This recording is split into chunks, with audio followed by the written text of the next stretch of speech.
Good morning, ladies and gentlemen, our distinguished chair, fellow International Advisory Board members, advisor of administrative officers, President Su, and colleagues who are present here with us.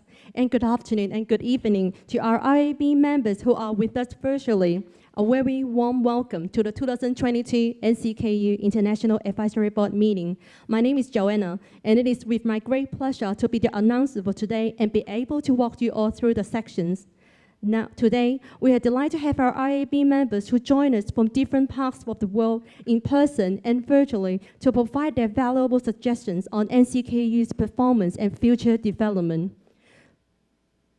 And now, with great pleasure, I would like to first introduce the president of NCKU, Professor Hui-Jen Jenny Su, to please give us a few welcomings and greetings. Let's welcome President Su. Well, good morning, good afternoon, or good evening for all the IAB members joining us throughout the world. As this will be the last year that I serve as the president of National Cheng-Kung University, so it certainly gives me a very, very special personal sentiment and privilege, not only to welcome back our International Advisory Board member from our previous year, but also welcome the new member joining in today for this specific event. And later they will be introduced briefly, not only by me, but I think will be through the facilitation of our chairman, Professor Liang Jichen, throughout this event. But so I take this opportunity to extend not only personally, but on behalf of the university and the entire working team from the Office of Strategic Planning, a huge, huge thank you for your efforts and time to support and advise the university for a better one, a more meaningful one, a more impact one, not only for Taiwan, but also for the world, as we are all part of this entire working members of the international higher education community. This year we brought the event up to Taipei. So we are taking this event now is taking place in Taipei City for two specific reasons. Not only, first of all, try to accommodate to, the schedule and itineraries of our IAB members. Quite a few of them from local are residing and based in Taipei, and we like to maximize their time to spend with us personally in this event. But also tomorrow, I think through the advice or the endorsement of the IAB member throughout the meeting today, NCKU will be announcing our new branding strategy. Formally and publicly announced to the world. It is an effort I took a personal pleasure to be working with my young staff and with a lot of enthusiasm, passion, imagination, and dedication through the past year. We thought not only for NCKU, but also on behalf of Taiwan, the higher education sector needs a better way or more effective, innovative way to communicate with the world. We work with the international team, quite a few of them based in Europe, in States, and even from Africa. We like to see how they view not only NCKU, but Taiwan's higher education. And this is an opportunity on behalf of Taiwan's higher education sector to speak out and to launch a new positioning and understanding to challenge the future. So this is how we hope we can accomplish throughout the day. I also welcome quite a few advisory members for our individual offices and departments. Over the past year, we support, we suggest, and we also in a way, ask each of the strategic, high ranking or first ranking offices in university to form their individual advisory team so that they can be more effectively and timely respond to their challenges and needs. And including our friends from ECCT, Mr. Izo, and quite a few even from business sectors, I thank you for taking your time to support our individual offices during their exercise over the past year. And thank you also for joining us in this event. I'm sure Professor Chen Liangji, our former Minister of Ministry of Science and Technology, will definitely make the best out of it and then take your advice as we go through the discussion throughout the day. So before I leave the platform, let me very briefly, and their individual bio are also in the folder, and you are more than welcome to dig into that. But join us for the IIB meeting today. Our member, including our distinguished alumni, Chairman He Shouchuan, He 学长, from the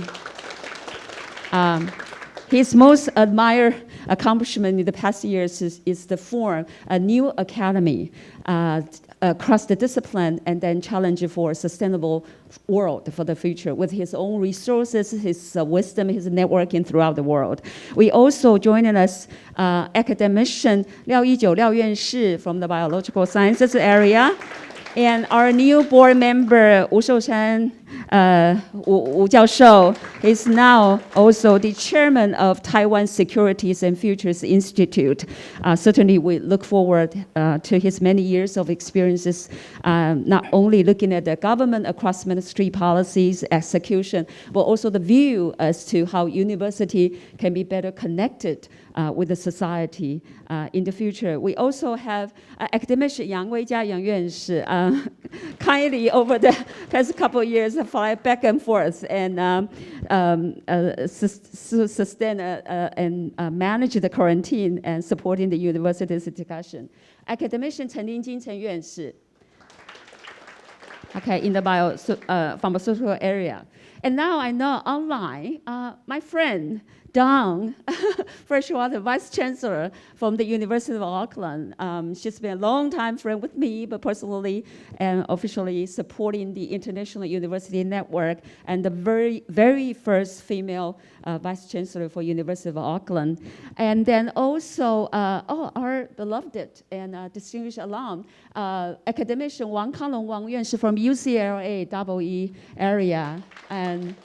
And also our close friend now, our new board member, is the Executive Vice President of Purdue University, and also the endowed dean from the engineering sciences. Purdue University, as many of you know, had a long history, very much critical and crucial to NCKU today, 50 years ago. But over the past couple of years, we launched a new cross-institutional double degree, dual degree program, and also in the area of frontier aeronautic and engineering sciences research. So we'll welcome his joining today. We have a couple other members, including Professor Academician Paul Chu, also our distinguished alum, will join in a few minutes late, and also the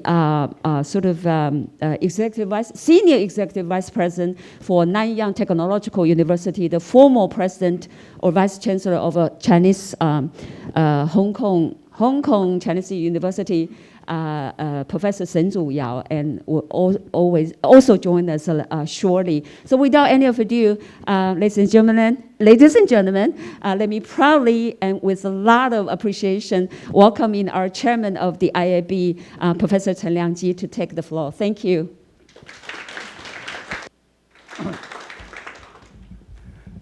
Thank you, President Su, and good morning for all the IAB members and all college.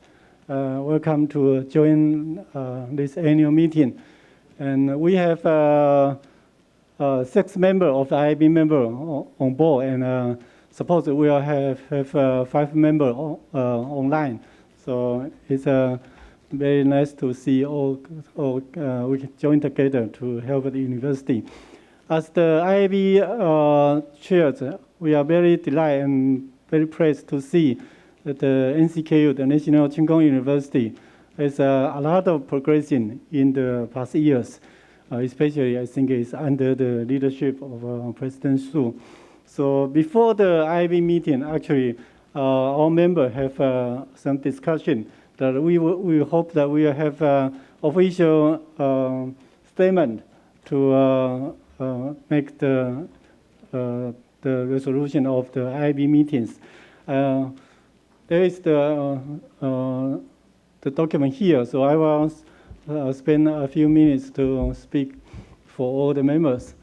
Whereas President Jenny Huizhen Su has shown remarkable dedication to National Cheng Kung University and its student, faculty, staff, and community during her tenure that begins in January 2015 and will end in February 2023. And whereas NCKU has made great strides under President Su's leadership, including increased academic standards, technology transfer, and international recognition, there be it. Resolved, the chair and members of NCKU International Advisory Board formally express our deep appreciation of Dr. Jenny Huizhen Su in her service as NCKU president and recognize the achievement made by the university under her leadership. Nancy Chen and IB members of the IB 2022. So this we are officially thank you, President Su. I think we all understand and see the progression, and President Su set the standard of how to run a great university, actually. So we are very proud and very pleased to be one of the members that we include that. So this shows all the members of IIB's appreciation. Thank you. Thank you, Professor Chen. This was definitely a surprise. No wonder I was not allowed to go into the room before the session starts. But thank you. It's been a privilege, and I will always consider this a huge blessing and pleasure for me to be able to serve for this great university. And I look forward to your continued support and advice to its future growth. Thank you. Thank you. Thank you, President Su, and thank you, Professor Chen, for the opening speech. Before we move on to the next section, we would like to take this opportunity for a couple of group photos together with our IAB members who are here in person, and also the ones that are joining us today virtually. Can I please invite our chair, IAB members, and President Su to please come forward, and our colleagues will arrange the group photo shoot accordingly.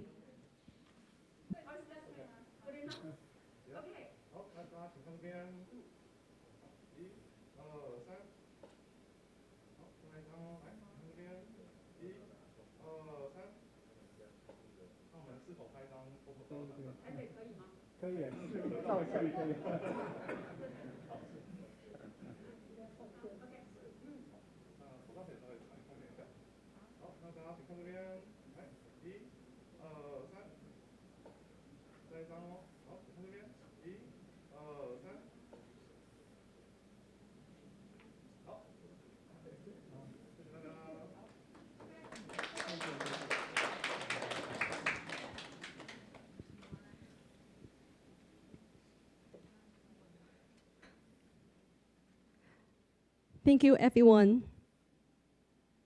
Now we will get to the next section, the domain report. In the following section, our senior management will be presenting their performance between 2018 to 2021. After a 10 to 15 minutes presentation, we are delighted to have our chair, Professor Chen, to please facilitate the discussion sections and humbly invite our IAB members to provide their valuable feedback. We will now be beginning with teaching and learning from the Vice President from Academic Affairs, Yuming Wang.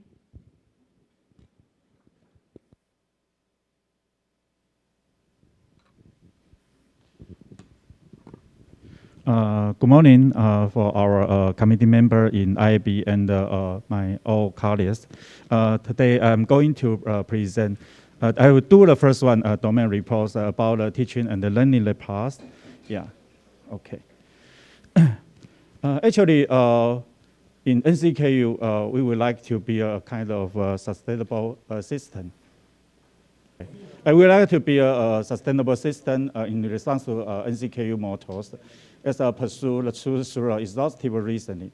So we like to cultivate competency knowledge practitioner for our students, and we want to be a teaching and a learning environment that can support our NCKU students their lifelong learning. And we want to implement the progressive training machines for their engaged talents. Yeah. However, we still face some challenges. Yeah. Okay. Face some challenge in the world, just like us for the learning without border, this kind of a challenge. Recently, we know that many non-traditional university degree can be offered, such as a Google Career Certificate or 42 School. Yeah, we also want to fit some need for our students, including their interdisciplinary teaching and learning to our faculty. We also want to provide some competence and literacy for our students. Many can survive or then have a competency compete in the futures. In campus, in NCKU campus, we still has something need to be improved, including our supporting system for our students. They are self and interdisciplinary learning. Such kind of supporting system need to be improved, and our faculty then still lack the experience for interdisciplinary teaching, and our environment, such as they also need to be improved, including our teaching and the learning needs. And for our online learning, the quality and the quantity seems to need to be also could be improved. The last one is the impact of NCKU on Taiwan and international are not some. So facing such kind of challenge, what kind of things we need to do? Next, yeah. So we said for those kind of challenges, we have several goals. We set a short-term, mid-term, and a long-term goal. In a short-term goal, we want to initiate a friendly system for interdiscipline and the teaching and learning. For a mid-term goal, we want to strengthen the support to interdiscipline teaching and learning system. Of course, the final goal is that we want to build a kind of sustainable ecosystem for cultivate engaged talent to achieve our NCKU mottos. Next. Yeah. So later I will, we set for a strategy, including cultural innovation, is talking about teaching and the learning transformation. For the learning innovation, we're talking about the control assistant for learning and the teaching innovation. The third is the field innovation.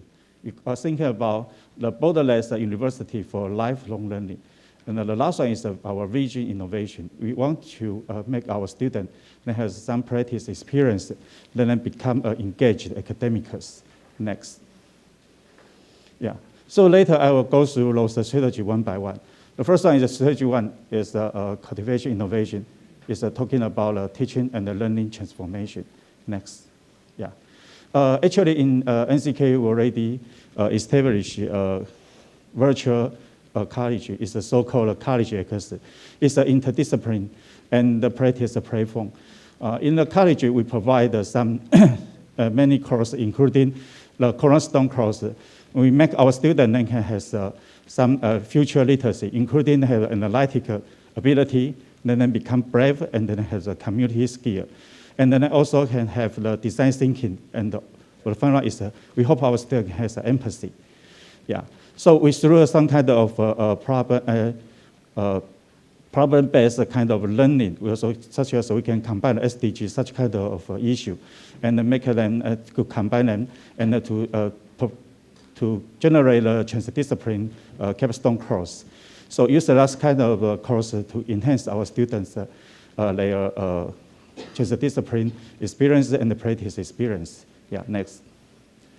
So when we have such kind of a course, we still need to want to make our students have enhanced their learning motivation. So we also create a interdisciplinary, autonomous, and self-organized learning system.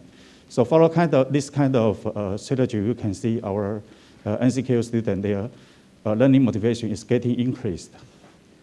Yeah, for our faculty, we want to promote the interdisciplinary integration. So we use many various teacher community. So follow this kind of, they can share their teaching experience and also can cooperate, not only in the teaching, also in the research part. So when we do that recently, during the last 3 years, we are always the #1 ranking fund rate. We have #1 ranking fund rate in administration of education, in teaching practice research grant. Yeah. Next. So strategy is talking about learning innovation. Here we want to consult a system for the learning and the teaching innovation. Next. Yeah, we try to enhance and promote the teaching strategy and the learning motivation. So build a flexible academic system to support innovation, discipline teaching. By the way, we use a course in College X. We cooperate with our General Education Center to provide the credit and try to enhance our students' their learning motivation. Yeah, next. So through the college course refinement and the learning space renovation, we can boost the international learning. So in the NCKU currently, we average more than 50% from the beginning, and recently we already increased to 80% students then participate in the interdisciplinary learning each year. And more than 90% students then stay their interdisciplinary experience has a positive impact during their college life. And we also have average 40% NCKU students and participate in the hands-on learning each year. And during of them, 95% of research students has stayed their experience has a positive impact during their college life. So we can find such kind of increase that support us our system is work. Yeah, next. We also established the first interdisciplinary department. It's called Cross College Elite Program, CCEP. Yeah, so this the kind of we want to generate a kind of role model for our students if they want to do the interdisciplinary learning. So currently in this CCEP, we already has 88 students, and we also has 18 graduates. Next. The third issue is field innovation. We are thinking about how to build a borderless university for our students' lifelong learning. Next. Yeah. So the first part is that we encourage our teacher then can teaching innovative in their classroom. We also do some remodel to create many creative space. Yeah. So currently in NCKU we already has 65 innovating space that can benefit our teacher, and then can teaching is more innovative and more creative. Yeah. We also want to make our students then can learn in the local and the global way. So especially from this mark of the map, you can see more than thousands of courses can be occurs in Taiwan and overseas. Yeah, next. So because we also want to make our students then can do the lifelong learning. So we already established an online learning platform. It's the so-called N3 platform. Our target audience not only the NCKU student, but also for the high school student and the non-NCKU publics.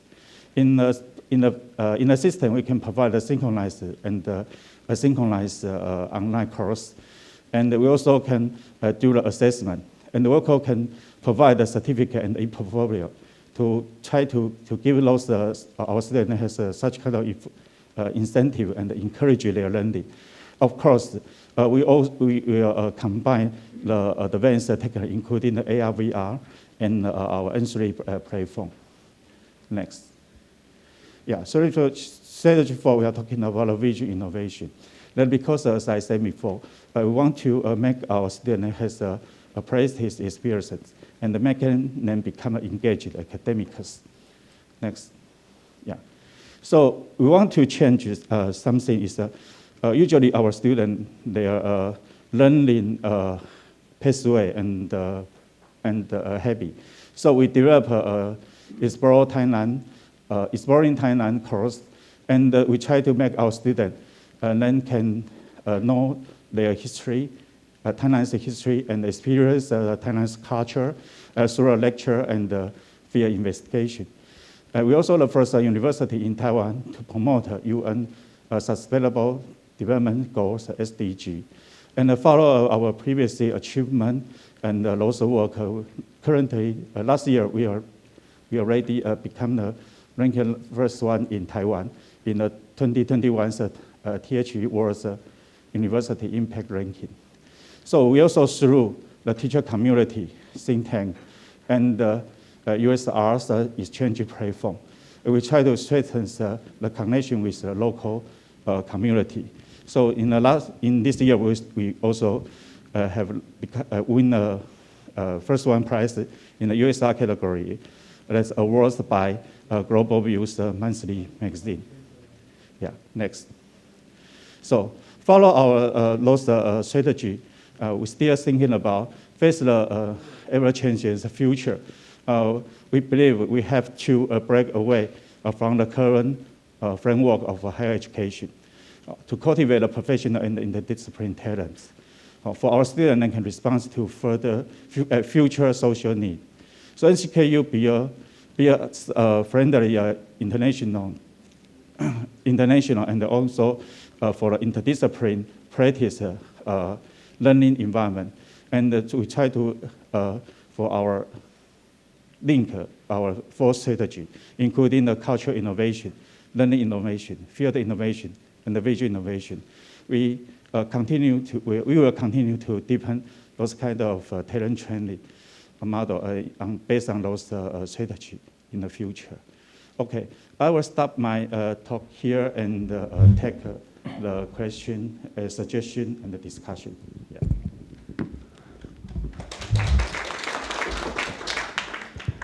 Okay, thank you, the presentation of Professor Wang. So now we will have around 35 minutes for open discussion. I'd like to invite all the IB members try to give some advice or suggestions.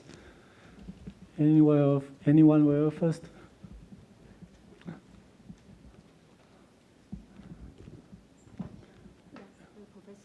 Oh, okay, Professor Dam. Thank you, and thank you for sending the really fulsome report through in advance of today's meeting, which was really useful. Vice President, that was a very helpful presentation that you've just talked us through. There are a number of things that resonate with experiences we've had through the pandemic as well. But I notice in your report that in terms of retention of your students over recent years, this trajectory has been very good, despite the fact, of course, that 2021 may have had a little bit of an impact on retention of those students.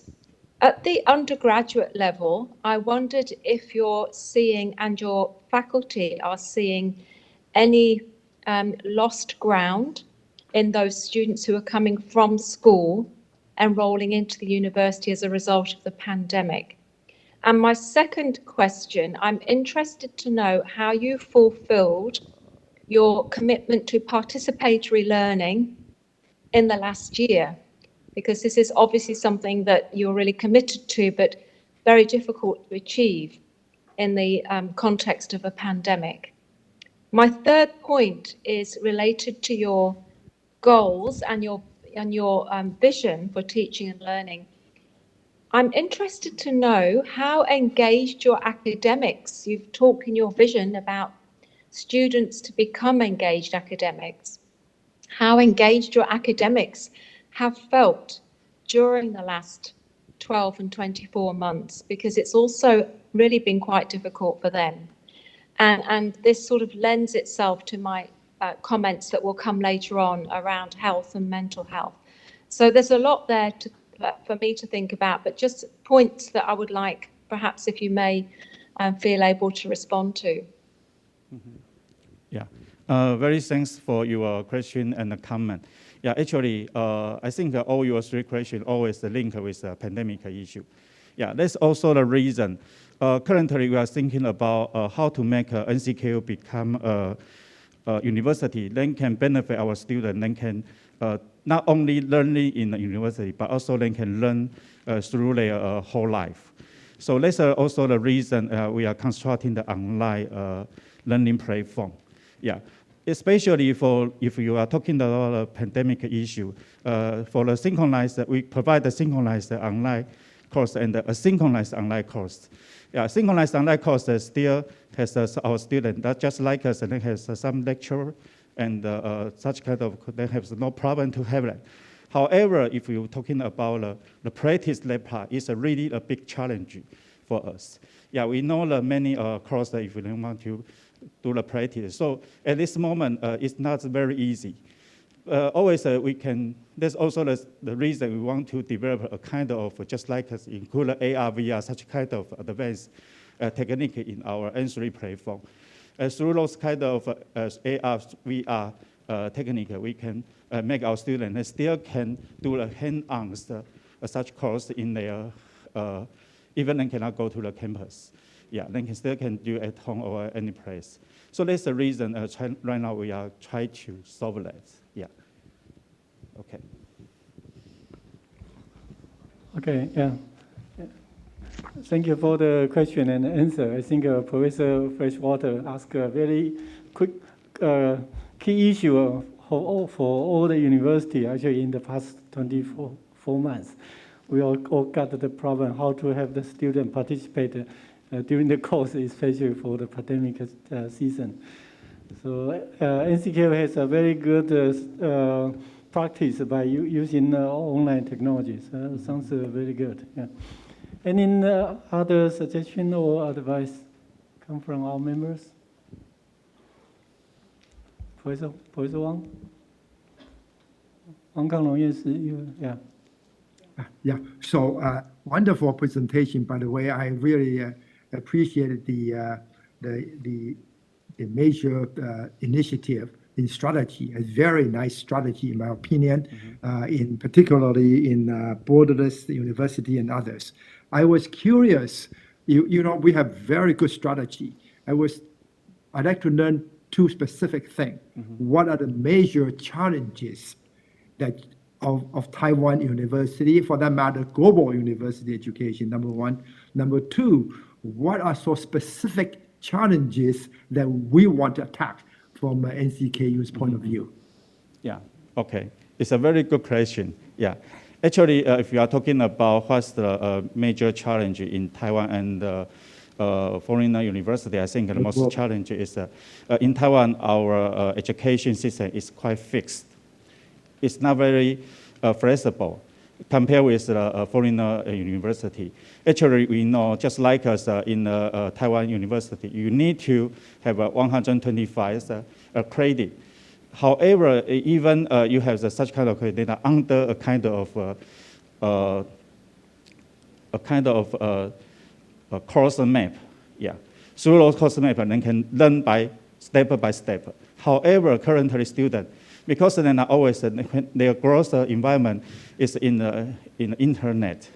Yeah, for such kind of web system, web environment, then they are learning already out of thinking. Yeah, because then they can learn everything in the internet. So that's also the reason. We try to think about if you can learn many things from the internet, actually in the university, shouldn't do such things. Yeah, we should encourage or we should have some more discussion for our current students. Make them have more kind of a discussion, more kind of hands-on such things, and discuss with our professor, and to enhance their practice, such kind of the things. So that's also a reason. In NCKU, we try to think about how to make our student that has a chance to do the hands-on, to have a practice. So that's also a reason we try to put our students, their learning is not only occurs in the classroom, but also in the campus, in the community. Yeah. So they know the question, then can use their knowledge to solve those questions. So become that, that's also our final goal is to make our students become engaged academics. Yeah. So that's the things in my imaginations. I think, I hope in Taiwan we can, we still hope several universities, at least several universities, such like as NCKU, we can do some example. Yeah, for the university in Taiwan and make our students, make our university, they become different to follow the fashion of the world. Yeah, thank you. Thank you very much. I think that they will make it, if we address the specific challenges of the NCKU, then we will make it NCKU so unique and eminent in the globe. I think that's wonderful. Thank you. Thank you very much. Thank you. Thank you, Professor Wang's very outstanding and very tough question, actually. Especially all the students can get the information come from internet. It's easier compared with the teachers. So how to attract the student come to the classroom is, I think that's the tough issues for the universities. So follow Professor Wang's question, I also would like to understand, there is a chart in your presentation mentioning about the learning motivation of the student. I think that's the key issue for the student right now, especially in Taiwan, I think. So is there any special strategy for NCKU to stimulate the learning motivation for students? Yeah. Because of our survey previously, we found when our students and go freshmen in NCKU, their learning motivation is getting decreased. And that's also a reason we think about how to increase their learning motivation. So we, just like as I say, that's because currently our every kind of teaching strategy always teachers on the stage to do the lecture. So the students just sit there and they do not have too much experience, do not have too much chance to discuss or to think more. So that's the reason we think that's the reason their learning motivation is decreased. So we are thinking about how to make the then have learning motivation can be increased. So that's also the strategy we are thinking about. We provide a more creative teaching ways, including for our teachers, we can do the interdiscipline learning. So we use, in NCK, we have many courses, then can finish it within just like us 2 or 3 weeks or 2 or 3 days. Yeah. So such kind of high stress course, then can make our students their learning more concentrated and more efficiently. So that's one kind of strategy. The other one is we create a kind of more flexible system. Yeah, such kind of more flexible system. The student just like us, we can provide course. Such kind of course may not be occur in a university, such as if our student they want to learn something about just like us drawing, such kind of skill, but in the university, certain universities, just like even in the NCKU, we do not provide such a course. So that's also the reason we can use an autonomous or a self-organized system to offer for our students, for their learning, for their needs. So that's such kind of things that can get in to increase our students, their learning motivation. Yeah, it's a way. The other way is we are thinking about another thing is actually in NCKU, if you want to have increase the students, their learning motivation, not the change not only in the system, but also in our faculty. So we through the teacher community, yeah, just like as the teacher can share their experience, then can learn together, teaching together, and co-work, yeah. So such kind of interaction. So our student then has a more chance to experience to different course. So through such kind of course, they also can increase their learning motivation. So it's quite important, not only in the system, but also in our faculty. Yeah, 2 things can benefit our student, their learning. Yeah.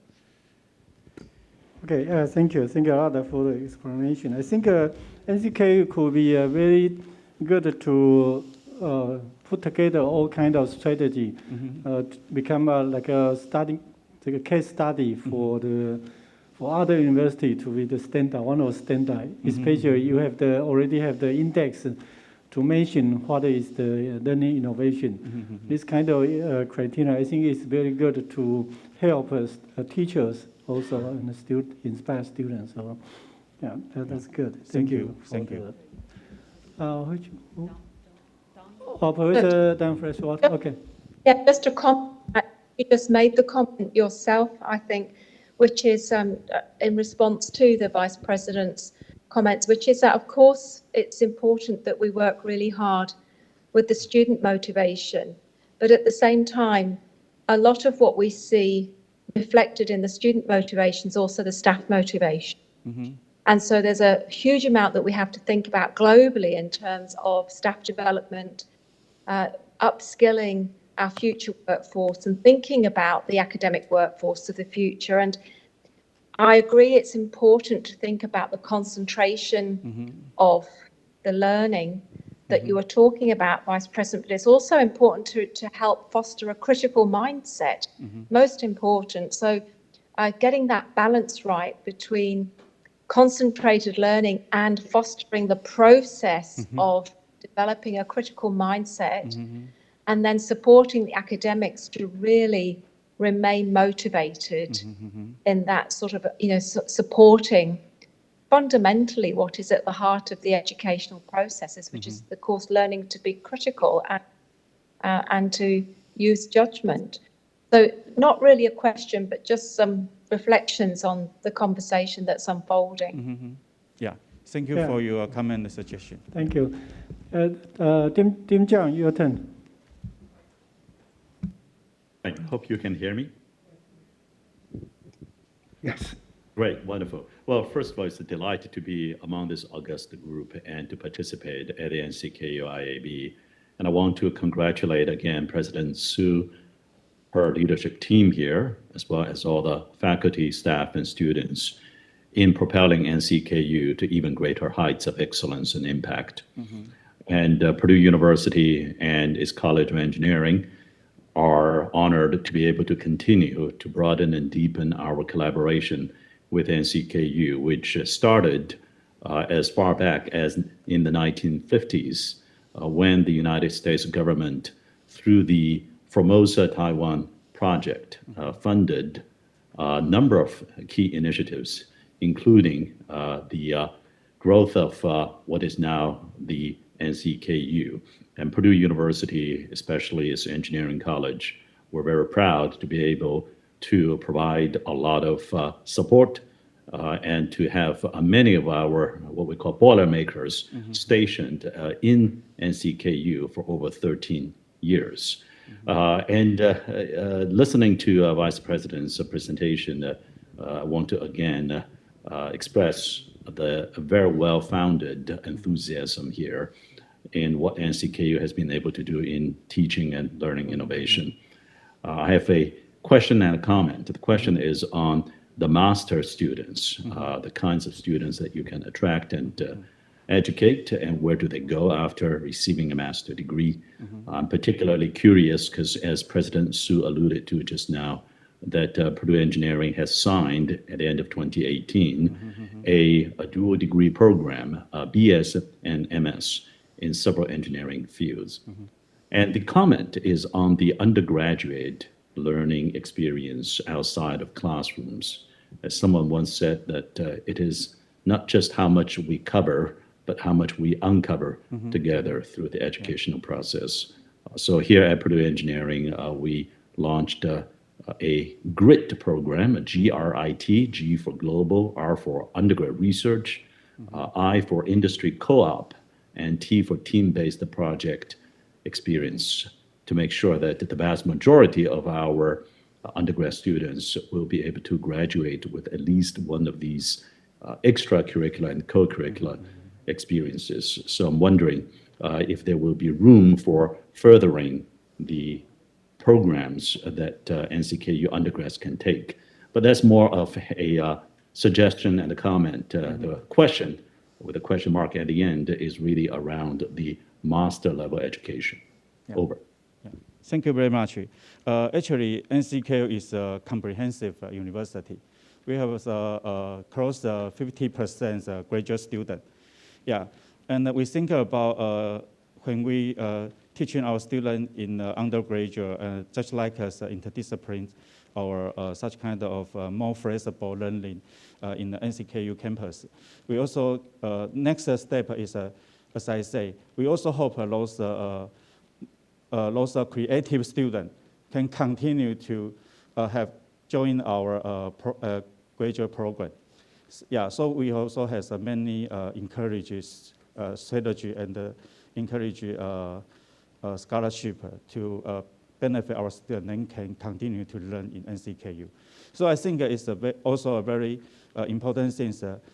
We know the graduate students, then they are what they want to do and what they need to have probably is more different with undergraduate students because then are technical and more deeper knowledge, such kind of training I want to put on their need. So in the graduate students, we also have, we are thinking about another things. Such kind of do our graduate students, they have a general education. So in the NCKU, we provide different kind of general education training, including improve their presentation skill, writing skill, and their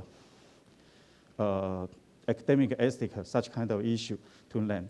Maybe because I want to make them become qualitative and can be recognized scientists. Yeah, so that's our purpose. Yeah, thank you very much.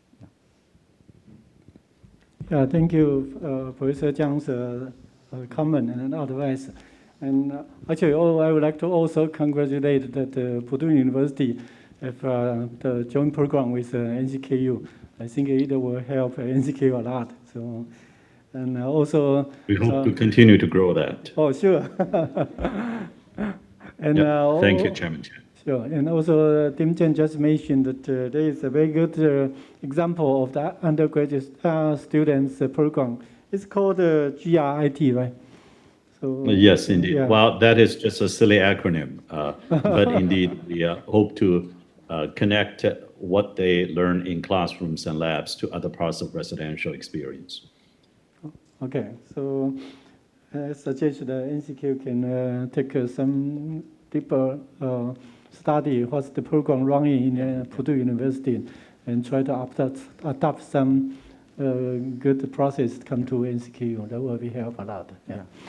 Okay, any advice or comment come from our member?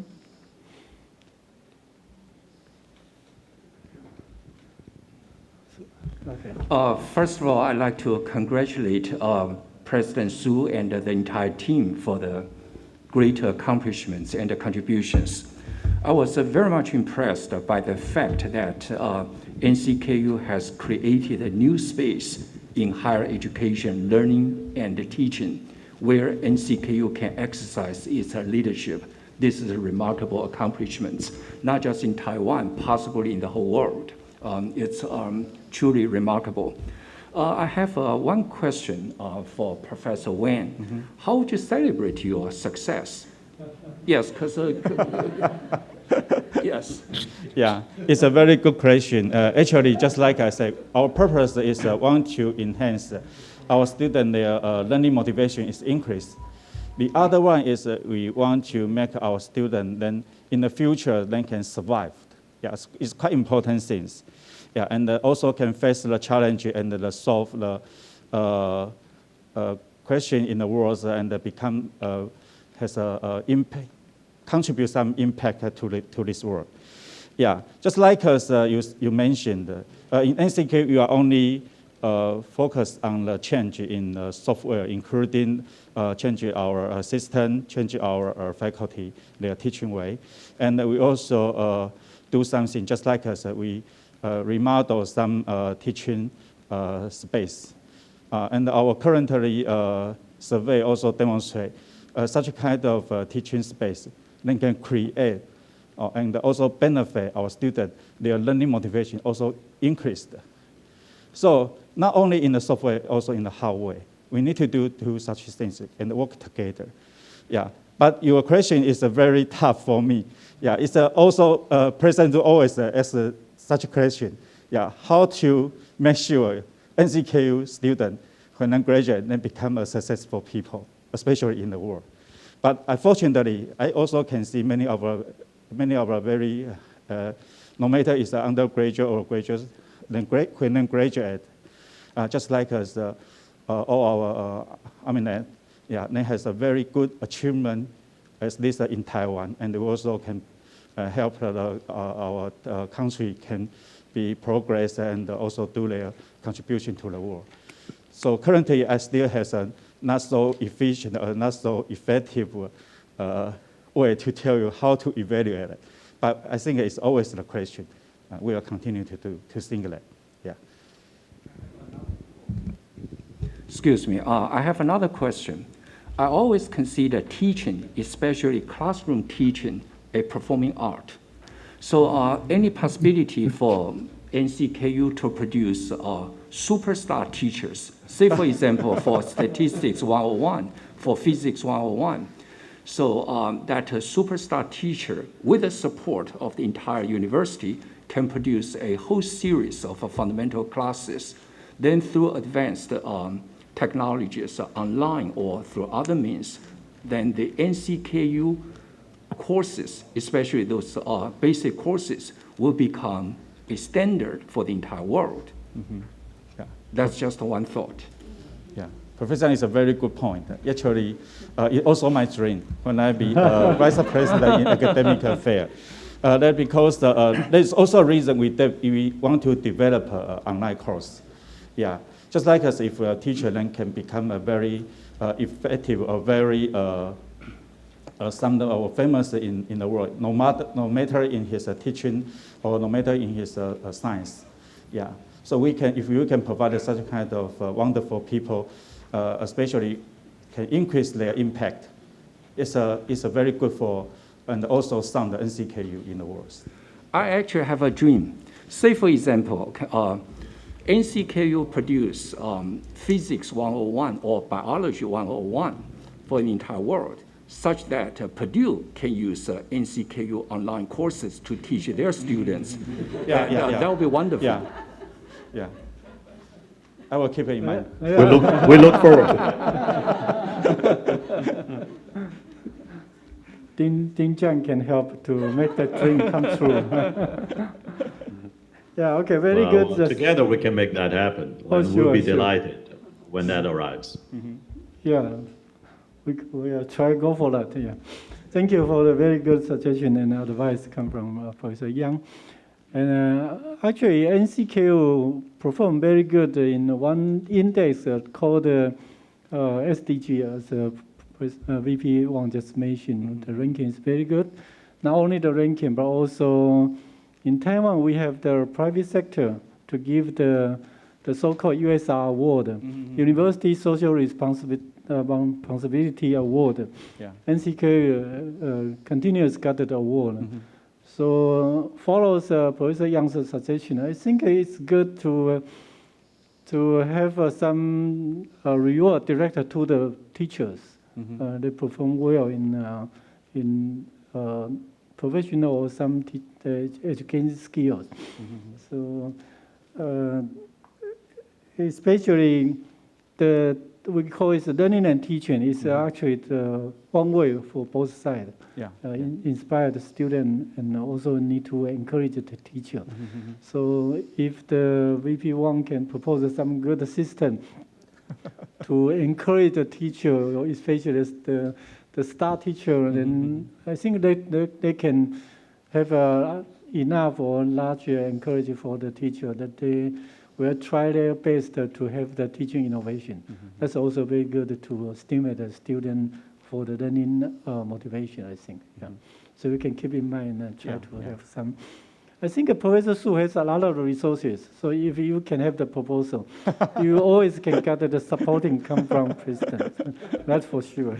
You will have come. Yeah, President will support me a lot. Thank you for saying that.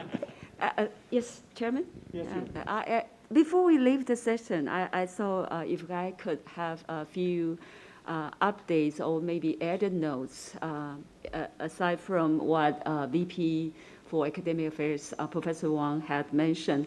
I think two things we have specifically learned and motivated by the outcome of students and faculty's responses in the past couple years. And also, I think it's through the general overall recognition of our peers institution in Taiwan, is that we are recognized for two things. One, our efforts and resources put in, our efforts and resources put in for making a more innovative and sort of flexible, creative spaces for students to utilize across departments, across colleges, at the university level, has become one very much appreciated effort and endeavors by the students. We have more than 12,000 undergrad students. One thing that we made effort over the past few years is make sure that they have something available on the not only laboratory resources but discussion spaces that is on across colleges level, so that they won't be dwelled or trapped on their individual department. We've got quite a few internationally competitive teams that come through this type of exercise and then become very independent and later sustainable even after their graduation. They launch their own organization or startup, their own efforts, and we found that very, very encouraging and then highly rewarded. Second thing is that, and quickly I realized it would be totally unreasonable to expect Dean Jiang or EVP Jiang to remain online up to 12 o'clock noon, so that I want to make sure that you were also updated that we did launch NCKU Undergrad Research Day 3 years ago. And that was that when the freshmen, even before they formally registered, they would have a few days of like a sort of a school camp. And one thing they have to, and through the facilitation of our Office of Research and Development, as well as our Office of Academic Affairs, they would be organized into a cross-department team, and that they would be sort of given the opportunity to register for a visit to individual lab or to talk with faculty that is even beyond his already assigned home department. And so after that, through their exploration, then we support some sort of ceremony or competition for them to form their own project. And that at the end or through by the end of the first academic year, we will have the poster day or competition, and even through some enthusiastic faculty, they will be supported to write up their proposal to our Ministry of Science and Technology as their first ever individually initiated project. And quite a few of them were sort of, in a way, get to find that they are truly interested in sort of an academic or research career. But then also, quite a number of them found they would be better off to be sort of engaged in a more practical or those sort of practice-oriented type of future learning. And later, they can create their own study map. So I'll be very, and my VP for R&D will be giving a report in the afternoon, and we will make sure those information forward to your advice. So this is something that I thought I take this opportunity to add for your knowledge. Thank you. Thank you, President Su. Okay, Chairman Wu. Thank you, Mr. Chairman. I just know that from the chairman, even President Su might leave the presidency this year. She still have a lot of the resources to conduct for President to do more. So I created a project for you. Well, at the National Chenggang University, NCKU, I try to separate this forward for carefully into, it's a new concept to develop a culture and knowledge impact for the world and also for the new leaders. I try to argue that in the summary you already have some words saying that to promote the SDR through USR is very important. I would like to say that it is really important to develop the student skill. Hope then they have sympathy, so-called 同理心, will be a good skill to develop a sense for good judgment, which is very important for conceptual skill in the future leader. So I believe because Thailand is a nice, as a very historical cultural site, and also here now as we have a great technology site just around the National Chang'an University. I mean, this is creating a great phenomena for teaching and learning through a great company in the zone and try to develop a big project. I do believe not just only the unique one, it might probably have the first one again in the next year to celebrate the president who stepped on the job. And also, just right before you leave the place, I'm so happy to be joined the IAB as a member. Thank you. Okay, thank you. Okay, yeah, thank you. Very good comment. Vice Chen? Actually, I have a very short comment just to echo President Su's comment regarding cross-university cooperation. Actually, I witnessed over the years how NCKU has become the leader of the so-called talent cultivation program under Ministry of Education. In that program, usually one university serves as a leading university together, working together with several, other. And NCKU has been very successful in serving as the leading university in many areas. And they have I have actually visited some of them and was very impressed with what NCKU has done, not just for the NCKU student, but also for Taiwan University. And thank you. Yeah, thank you for the comment. Yeah, I think learning and teaching is the foundation of the university. So we put together of learning and teaching as the first session of our IAB meeting. But I think we should take a break. So we change to other session. So we'll take a 10 minutes break. So we'll resume the meeting 10:45. Okay. Thank you, Professor Chen and our IAB members for their valuable comments. Now we will be moving into a 10 minutes break. We wish to remind everyone that we have refreshments served just right outside of the meeting room. Please feel free to help yourself and enjoy, and we look forward to seeing you all back here again at 10:45. Thank you.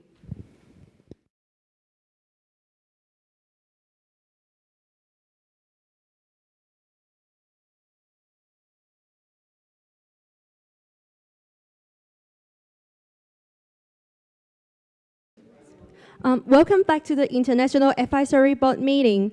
Before we start, I just wish to take this chance to remind our participants online and in person again that our interpretation equipment and channels are available during the meeting with the choices of Chinese and English, so please feel free to use your preferred language. For our online participants, you could choose the interpretation channel through your WebEx. Now, we'll start with the next domain report, Campus Life and Student Experience, by Vice President for Student Affairs, Li Junling.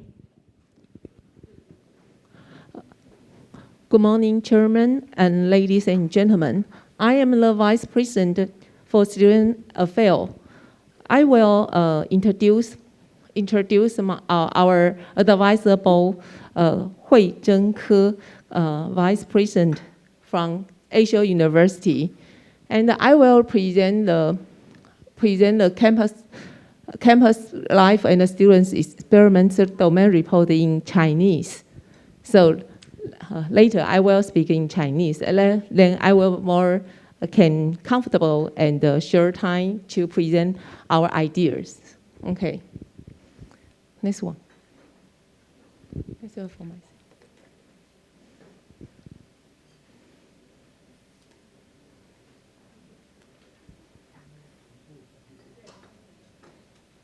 OK， 大家早。我想这样子我可以比较快在10分钟内讲完我的想法。我们的过去3年的做法，那全人教育，帮助学生全人教育的这个部分是我们主要的一个我们的核心价值。那我们有4个目标，包括健康大学、友善环境跟安全的校园跟社会公民责任。所以在这个部分呢，为了让学生能够在这里自我学习，然后发挥集体的影响力，然后能够有好的自我发展，我们在学务处的这个部分，我们有2个主要的一个策略，跟各自有4个行动方案。那我们策略包括，那我就接下来跟大家介绍我们的策略跟行动方案。好，那有关于行动方案1，就是建立一个安全、健康、高优质的一个校园生活环境。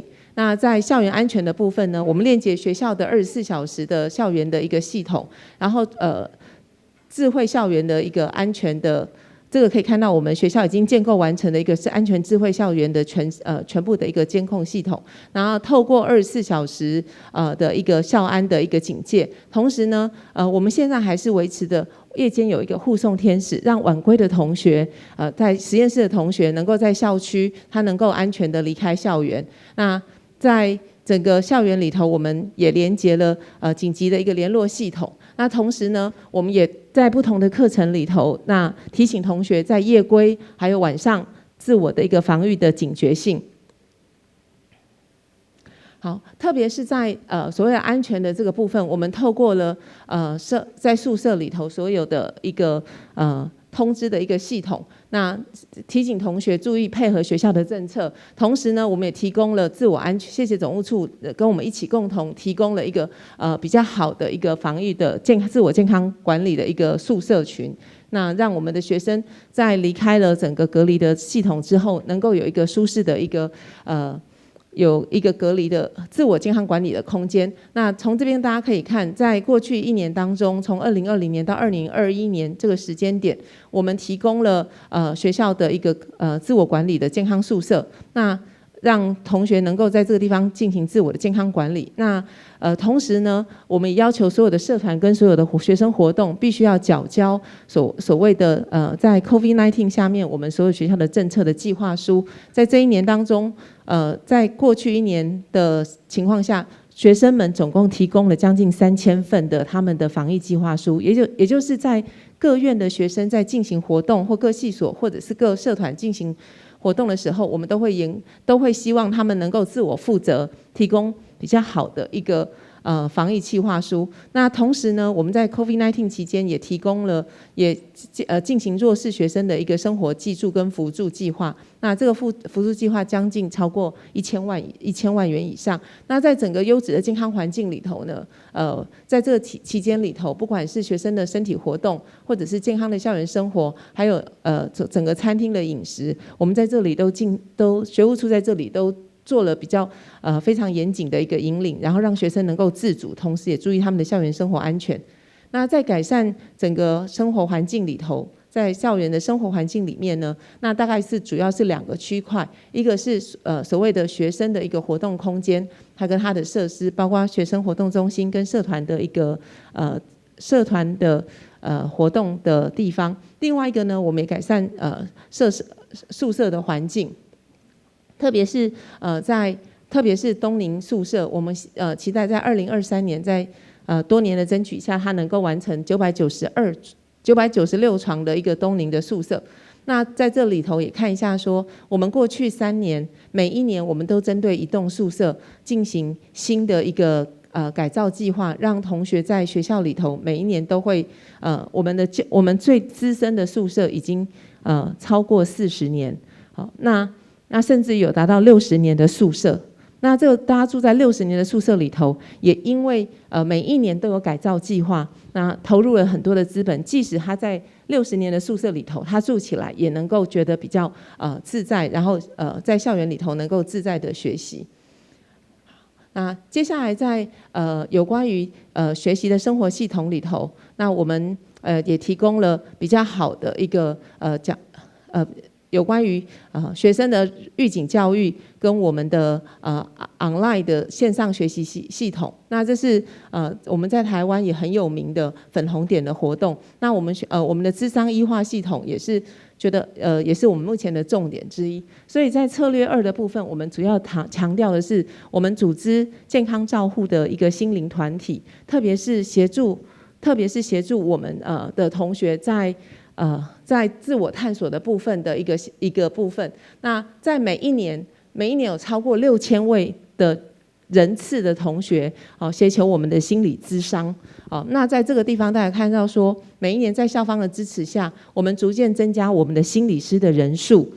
然后同时呢，也跟附近的社区做连结。我们增加了很多的 part time 的，就是兼职的一个心理师。那同时呢，我们也跟成大医院做链接。有些同学不愿意在学校里头遇到他熟悉的师长，那我们会把他转接到成大医院做更仔细、更所谓的相关医学功能的一个协助。那所以在这里头，我们所谓的 online 的 appointment 的线上预约的系统，其实逐年都在增加当中。这不知道是好还是不好，可是我们提供了学校的学生足够量的一个需求。那我们在去年也通过了，去年的暑假我们也通过线上的一个咨询服务，这个是符合证照的一个部分，可以做远端 on call 的提供学生的一个紧急发生情况的一个咨询服务。那同时去年我们也前进9大学院，让大家谢谢各个院长的支持，让大家这是我们新的做法，就让我们的心理师直接进到学院里头，跟大家面对面的能够讨论。那同时也增加我们的学院里头的导师有关于心理諮商的技巧。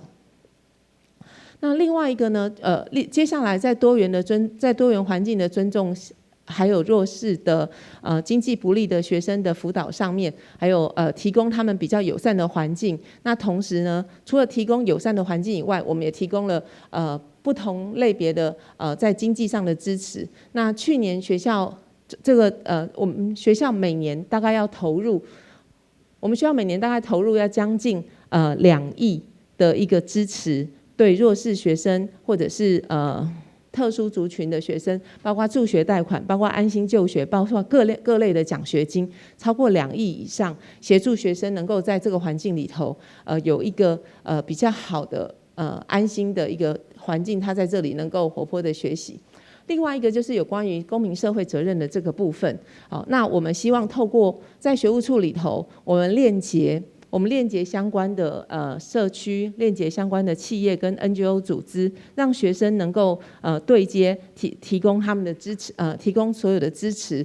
那在不同的团体里头，那鼓励我们学生到社区里头做志愿的服务。好，那这也看到这个数字，我们都是逐年增加。希望在这样子的服务学习里头，他能够自我学习、自我成长、发展个人，同时创造成大的影响力。好，那在职涯的部分，其实成大的学生到我们心理辅导室里头，他需要的主要的是自我探索。那60%的学生都在想他未来要做什么，所以这自我探索跟增加职涯的一个部分，是我们学务处很重要的一项的业务。好，那在过去几年来，大家可以看到说，我们的在链接校内校外的资源跟学生的职涯发展，都是在逐年上升当中。那这是今年的就业博览会，今年的就业博览会，我们有超过250家的企业提供了25000个工作机会在这个校园里面，然后让学生能够透过职涯训练跟就业博览会这样的情况，找到他未来可以发展的一个状况。那就我过去2年的经验里头，我们学生参加的所谓的 coach 的一个 coach program， 他职涯的计划那每一年参加的学生都逐年增加。那去年为止更是破1000人。好，那所以这个部分，我们努力链接不同领域的一个公司跟职涯的教练，然后进到学校来，为学校的同学去对接、去训练，让他们实际到场域去实习、参访，甚至于跟业界的教练做对谈跟带领，然后能够进到校园里面，学习到不管是在金融，不然或是在文学，或者是在社会科学类，或者在自然科学类跟理工的部分，好，提供最多的一个资源。好，那学务处呢？学务处致力于建立一个安全友善，然后比较优质的学习的防护网，然后希望能够在这个校园里头，学生能够感受到比较好的一个校园氛围。同时呢，对于心灵的照顾跟组织自我健康照护系统，让学生能够在这里自在的成长。那完成成人教育的目标。那以上这是学务处的一个我们在过去的成果报告。谢谢各位。Thank you for the presentation. So now the session will open for discussion. Any advice or comment from the members? Well, Chen Kang University is an international university with so many foreign students. I'm curious about the interactions between domestic and foreign students. Okay. 李教授。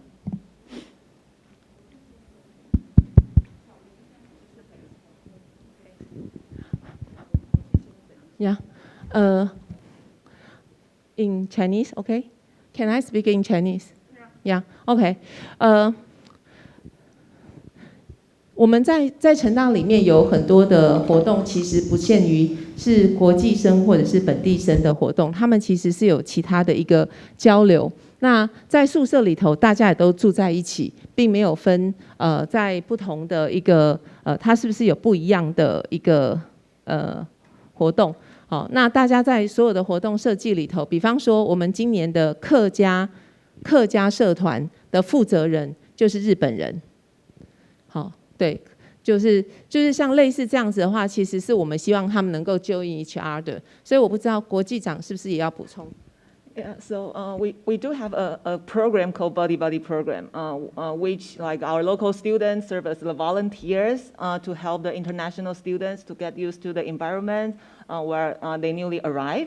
So through that kind of the mechanism, we do have the very intensive interactions between local and international students.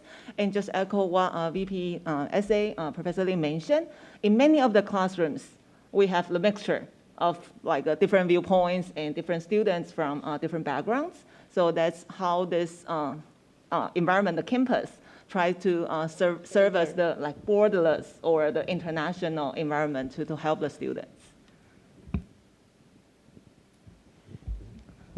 Okay, thank you, Professor Yang's very good comment. I think it's more important for the so-called international university. We need to fulfill the gap between a foreign student and local student.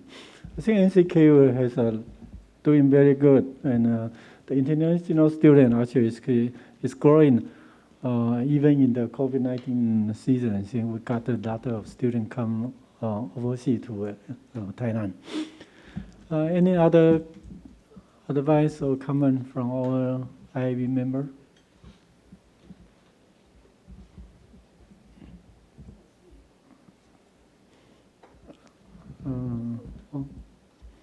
Hong Kong 龙院士 ，you turn. Okay.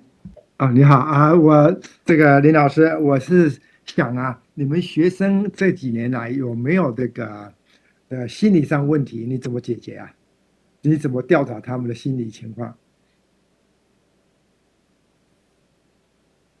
谢谢。这个其实是这个问题，其实会是越来越多。这个在现在这个世代里头，其实是越来越多。那我们目前大概有几个策略。第一个，大概我们用3级预防的一个概念，就是让学生学生跟学生之间发生影响力。那当然我们也像之前我有提到，我们前进9院，让他跟他导师的接触，他能够寻求到他自己的一个资源的情况。另外一个，我们在网络上有一个叫做心情温度计，当他觉得自己有一些状况的时候，他可以先做自我的了解。那同时呢，我们对于在第1级同才这个部分，我们透过不同的课程，让同学抒压，然后知道求救，那甚至于跟导师、跟他的在学校里头的导师，我们进行增能。第2件事情是，当他发觉这些讯息他自己觉得危险的时候，或者他自己真的觉得需要求救的时候，他可以到我们做线上的一个预约，或者是直接到我们的现场做预约的情况。那我们在我们的心理辅导室，他的预约的这个状况，他们预约之后，我们一定会尽快让他谈，先做第1次的讨论，看他是不是有及时要处理的状况。如果他要及时处理状况，我们立刻帮他安排他的心理师进驻，特别是我们各院系都有自己的心理师。那如果觉得他还可以稍等一下下，我们可能会先跟他谈他自己如何先自己处理的策略。比方说，有一些同学在隔离期间，从国外进来隔离期间，他觉得很难过、很不舒服，他很多负面的情绪，这时候我们的心理师就进驻了。然后第3级是比较风险比较高的部分，那我们就会再分情况，就是大概用6次一个 session， 然后进行一个阶段的持续的一个协助。那也会看学生的状况，比方说是不是要转介到医院，我们也有跟我们做长期合作的心理师，或者是有些同学他的会依照心理师的一个除了院以外，会依照心理师他们自己的专长。有些人的专长是咨商，有些人的是心理技巧的辅导，那会用这样的分门别类。所以我们现在到上个月为止，我们几乎我们的线上 waiting 的学生是 0， 就是我们在让学生只要他只要约 online appointment， 我们就会主动跟他联络。那就是我们现在在担心是学生不来求救，所以呢，我们担心学生不来求救，所以我们才会前进到各个院，请各个院的院长协助我们。我想在座的院长大概都感谢他们协助我们，让他的导师或他的同学能够劝他，或者是引导他知道来跟我们伸手举手，说他需要求救。所以大家可以看一下我们之前的那个记录里头，我们每年都超过6000个学生的人次来做这样子的需求跟协助辅导。那所以这个大概是我们把它列为很重要的问题。是林副校，谢谢你啊，林副校长。我想这个事情你们应该，我们成大应该是等于全台湾的领先，因为那个苏校长是这方面特别注意。我想因为他是学这个跟这个 public health 有关系的，所以我想这个成大一定是领先，所以我台湾东南亚学校的那个领先的校区，所以非常好，谢谢你。是校长很支持，谢谢王教授。我们校长还有点comment，我等一下请这个蒋教授这边来，校长。Yeah, I noticed that Dean Jiang is still with us online, so I'm going to briefly, just in a more structured way, respond to the previous inquiries. The student mental support or the counseling services has acquired even greater attention, especially after COVID. So what we had to do with the resources displacement-wise was, first of all, on the infrastructure investment that includes the improved IT system and also the innovation of counseling area and counseling spaces. We noticed that in the previous times, students and faculty are reluctant in going to the counseling division because of the layout are much more sort of explosive in a way, and that does not cover the needed privacy for students and faculty. So there was quite investment on that way.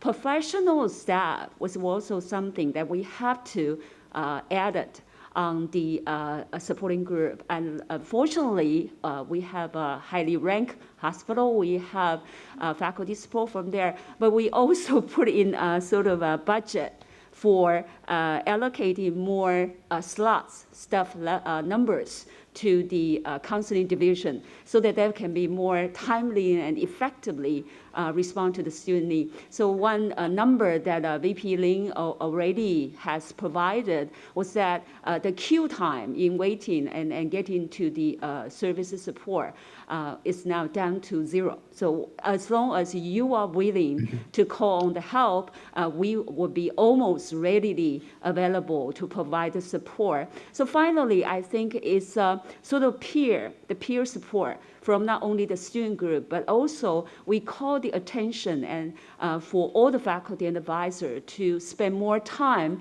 and be alert to individual students' condition. And so it's a build-up of the campus ambience. You have to be more sort of caring and then realize that this is a community as a whole. So any loss, any discomfort, or any anxiety or disparity as something, a concern of all. So that's what we have done in the previous years or two, and thank you for mentioning that. And I thank all my colleagues for putting the endless time and hours and sleepless in a way.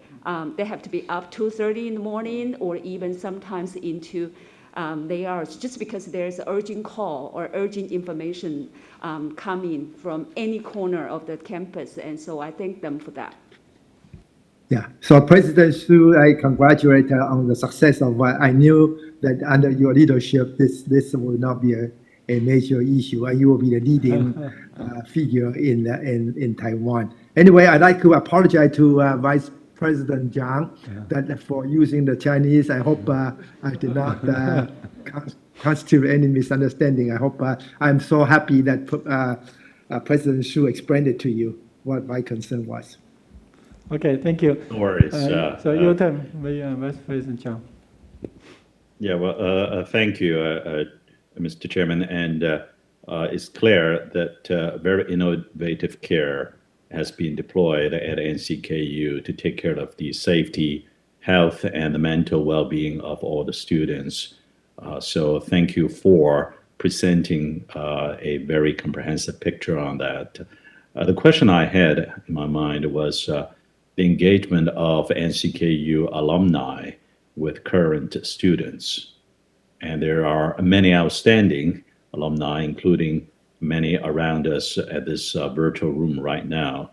And it would be a engaging exercise for a matching between alumni, those who are recently graduated and those who have been well established in their professions to be matched to current students as mentors to them. It would take some effort for this to scale up, and mentor-mentee relationship doesn't always work out with chemistry. But it has proven to be quite a useful exercise for the current students and quite an enjoyable one for many of the alumni eager to engage with current students. So I'm just wondering if there are plans in working with alumni and bringing them back either in person or virtually and work with current students. Over. Thank you. 校友的链接这个部分，我们大概有现在其实一直在做。那在最近我们才完成了3场很重要的校友回来跟我们做职涯的分享，特别是资深在国内外有影响力的校友，他们其实都非常乐意回来跟学弟妹们分享。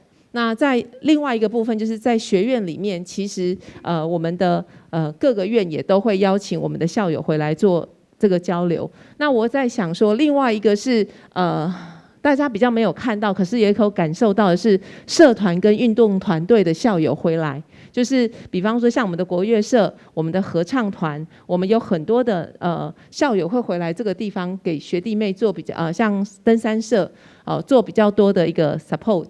那像那另外一个是运动性的社团，那个校友也都回来，比方说最近橄榄球校友募了300多万，希望能够支持橄榄球的运作。好，那在校友会里头，就用不同的方式，包括一般的社团或者运动代表队，甚至于说在职涯上面，我们的校友会做了很多的事情，在把我们的比较优秀或者是不在老中青三代的资深校友跟年轻有活力的校友都回来，带着我们一起往前，跟同学弟妹们。不管是在生活经验上，还是校园学习，还是或提醒他们，我以前在这个地方要怎么做，跟你未来进到职涯要怎么做。那在这一次的就业博览会里头，我们发现很多的校友回来，在 interview 我们的学生的时候，其实提供了很多的资源。那同时呢，也告诉我们校友说，校友也告诉我们的同学说，如果你要回来，你要继续往这个领域走，你要怎么样的去增能？所以我们这次的 coach 计划里头，我们就是非常在意的是邀请校友回来。未来的部分呢，其实我有在明年下一个阶段的计划书里面，我们希望在未来能够把校友做有系统的，特别是年轻世代的校友做有系统的一个链接，让他们在这个部分回来跟我们同学能够更亲近，然后能够提供更多的一些资源。嘿，那我们要谢谢远在国外的校友，那他们出钱出力提供了奖学金，把他们过去的学习的经验诚心奖学金，那在我们的同学里头非常受到鼓舞，给他们一个出国圆梦的一个计划。那我觉得这件事情蛮好，让我们受益颇多。那不管在经济上或者是在实质上，其实成大的校友一直是成大最重要的资产。好，谢谢林教授，校长还有补充。Yeah, if I could also do one thing that have supported me in the most sort of unspoken way over the years is the tremendous support and participation from my alumni, both locally here in Taiwan and throughout the world. So in the structure, in the management structure, this is the way we do it. We have a sort of a managerial level of staff that is also cross-appointed at our first ranking so-called alumni center. Now, the alumni center will coordinate and facilitate and also integrate all the resources from the alumni, both inside Taiwan and around the world.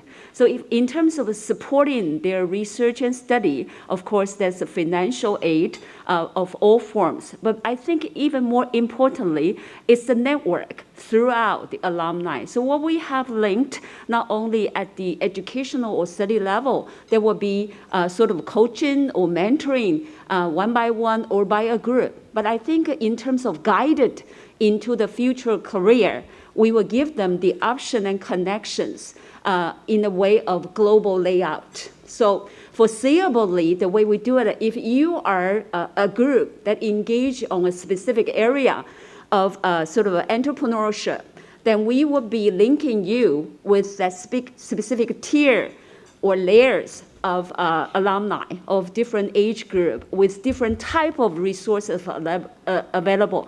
The resources in terms of the hours and time they can spend with you, or directly the investment or the other type of networking they can provide it through this forum.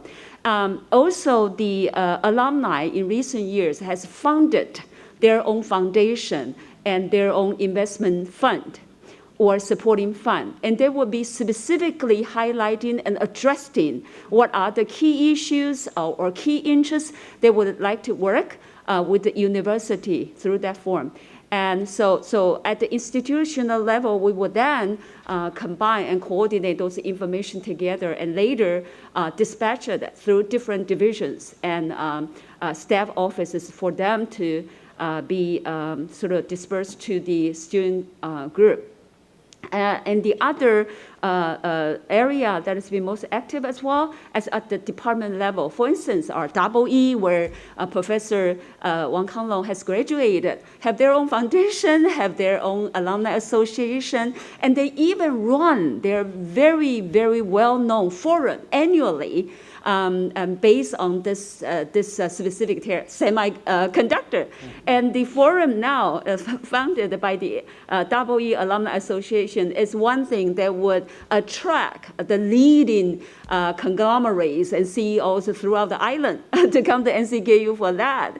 And our students can get to witness how their previous alum and senior graduates have accomplished that, and they open their eyes, and then they envision that could have a greater impact through the society. And they get to know and get to be connected with their seniors through different facilitation. So that's something that we in a structured way to support and to connect alumni and the students. That's very well done. It's a standard too. So, we still have a couple of minutes. So any comment come from Professor Chen? In addition to the impressive effort and achievement you have made to enhance campus life, there is one sensitive issue that I don't know if I should mention, but I think I'm going to throw it out anyway. That is, Taiwan is facing the threat of very low birth weight and aging society.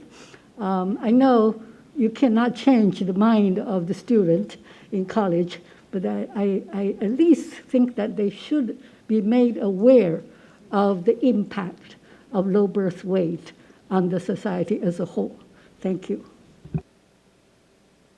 Thank you. Yeah. Any other comment or advice come from Professor Young? Students' safety, well-being is job number one, and VPSA Lin, Professor Lin did a fantastic job. Thank you so much for your tremendous effort. I'd like to ask one question, which is at another extreme of the spectrum. Student advising. What is NCKU's strategy to support your very best students such that they can apply for the most prestigious fellowships? For example, Rhodes Scholars, Gates, and even Soros Foundation fellowships. I think for a leading university such as NCKU, it's rather important to establish a student role modelship so others can look up to those students. Thank you. Yeah, very outstanding appointment. Any comment or 林教授有没有什么？我觉得这个可能跟国际处跟教务处的部分会比较多一点，嘿，有关于这个奖助金的这个部分。奖学金是学务处管还是教务处管？我们比较偏向清寒学生的奖助金，那优秀学生应该是教务处。对 ，OK。不好意思，你的 session 过了又回来。Yeah, for the scholarship, for research excellence in the past, we also cooperate with our research development, administration there, and we provide some scholarship for our students. Just like as I mentioned before, we indeed encourage our undergraduate students then can be supported, especially if they want to have apply our graduate program. Yeah. So in that part, we do many things. But the other way is we are also thinking about we need to not only support for their research. The other thing is that we also want to make them more comfortable to satisfy for their research career. That's because sometimes many students are thinking about the outside the salary is more compared than become a student in the university. So sometimes it's a little bit difficult for us to provide enough or equal budget for them to study in the university. So it's a very complex issue for us. But fortunately, we still very thankful for a lot of support, no matter from our NCKU or our alumni. Yeah, because then provide such supporting and then benefit our students, even then want to study in the NCKU or study in overseas. Yeah. Yeah, I think Professor Yang mentioned is a very important issue, especially for the so-called great university. We try to cultivate the leader of the future. So I think try to establish some special supporting system for this kind of best student is very important and can create a role model for students. Yeah, we think, yeah. Okay, you can. Yes, thank you very much. Can I support a few things for this one? I think at ORD and NCKU, we actually provide different kind of support to the potential student who have the capability to apply for award or some kind of grants. For example, just in yesterday, we ran a workshop to promote and to invite graduate students and postdoc know how to apply for those so-called the international visiting scholarship from MOST, Geneva Jiha. Yeah, and we have about almost 100 students and postdocs to join the program. Yeah, so we invite some recipients, and they to share the kind of idea and how to write a proposal, what is their experience of that. This is one of the example. And besides that, we also created a line group for the outstanding doctoral students.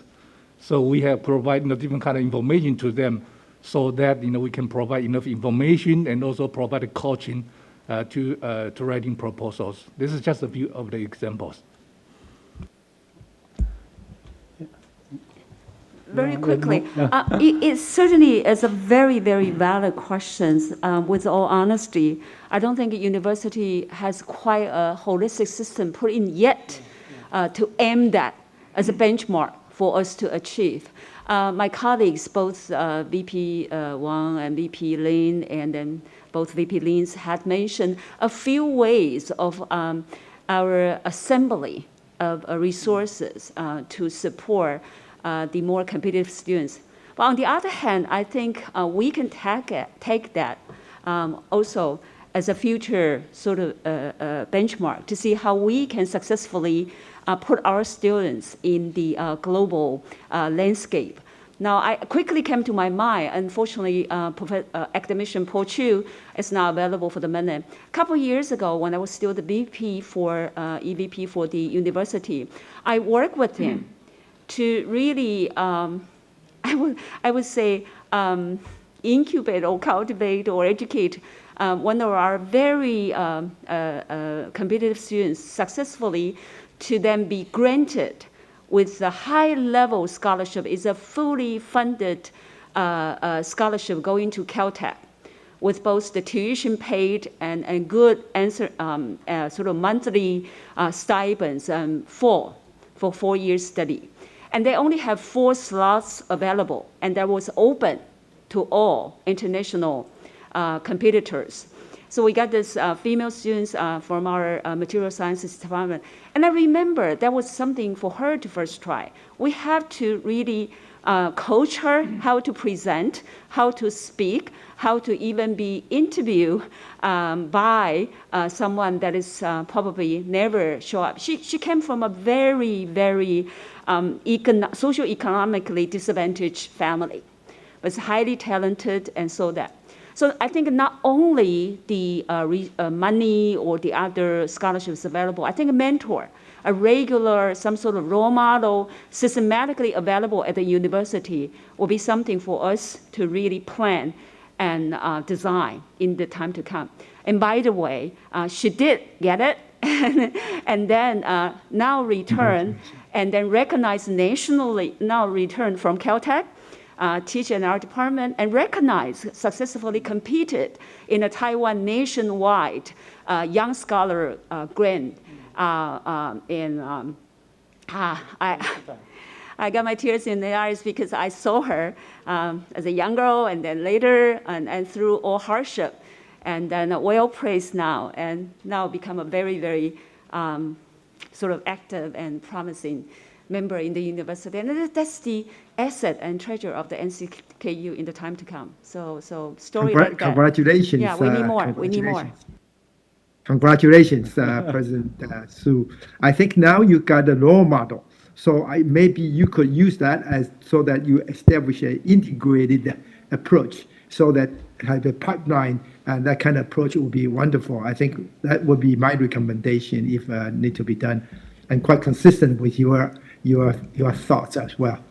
Yeah, sure. I think the IAB would like to see more cases and more role model for this kind of future leaders' success come from NCKU. So talking about the, okay, we will move to the next session after Chairman Fu speak. I will comment on the student career development point. The presentation mentioned so much about the alumni's contribution can help a lot for the undergraduate student for their career planning. And this is also linked with the first section. We are talking about the learning and teaching. If the undergraduate student, they know the future more because of the alumni contact with the older student, provide them a lot of chance to see the real world. But at the same time, the teaching, basically the purpose of teaching is for learning, helping the learning process. By this purpose, we have to understand the extra curriculum for the undergraduate student is so important. Therefore, if we can provide the extra curriculum for those simple purpose of linked with the social need, then every undergraduate student have their extra curriculum provided by the department or the different department. And they also taking those social program, no matter it's hard or simple. The best things is a simple one that they can easily achieve with a social issue link. Therefore, the learning process is being needed, and the teaching purpose is very sure to help those people to get through their learning process. By undergraduate students, if they are learning by their interest that the link with the social need, this couple of years, people are learning so much about 躺平. The young generation, most of the people, they are not, we are talking so much about the successful achievement of the curriculum student. But most of the people, they give up themselves because their parents need them to go to study the undergraduates.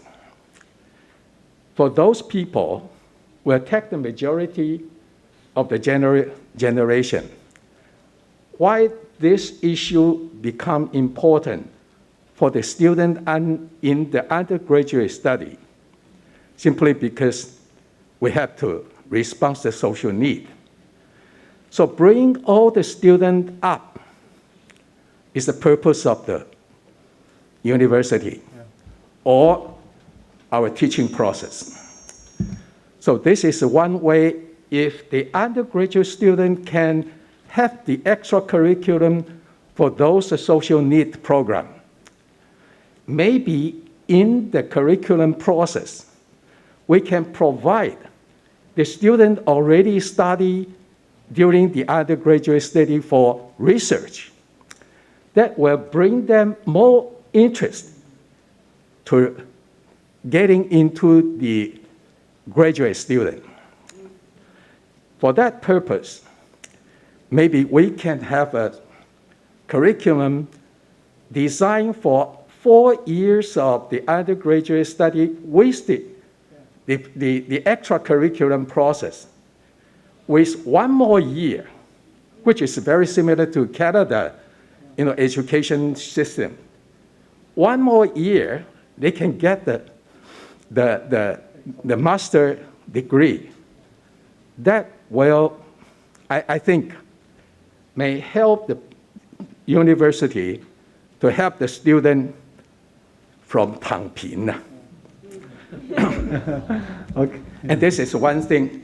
The other thing is talking about the dorm.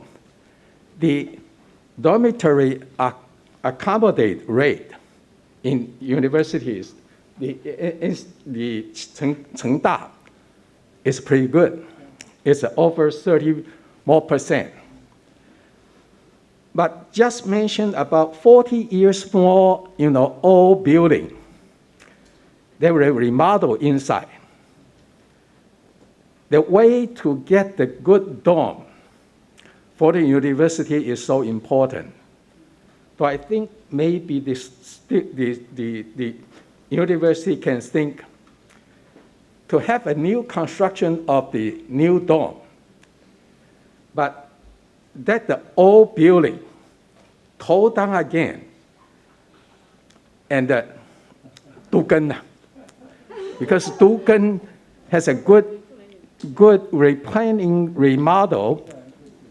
The law has given you more than 50% of the 容积率. That it will help a lot.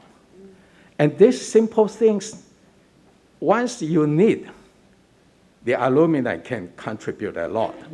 Because it's one lot. This is a simple dorm. But with the good dorm in the house, in the university,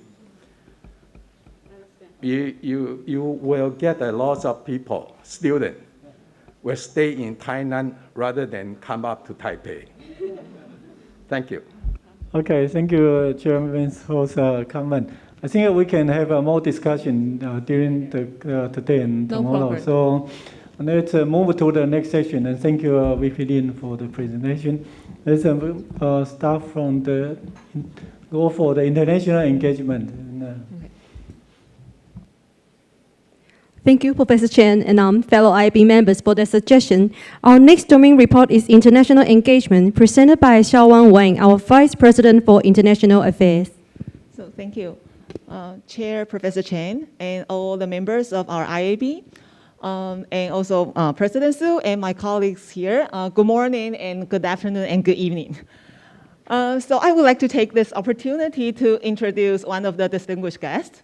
Well, actually, last year, after the March, we have the first institutional International Advisory Board meeting.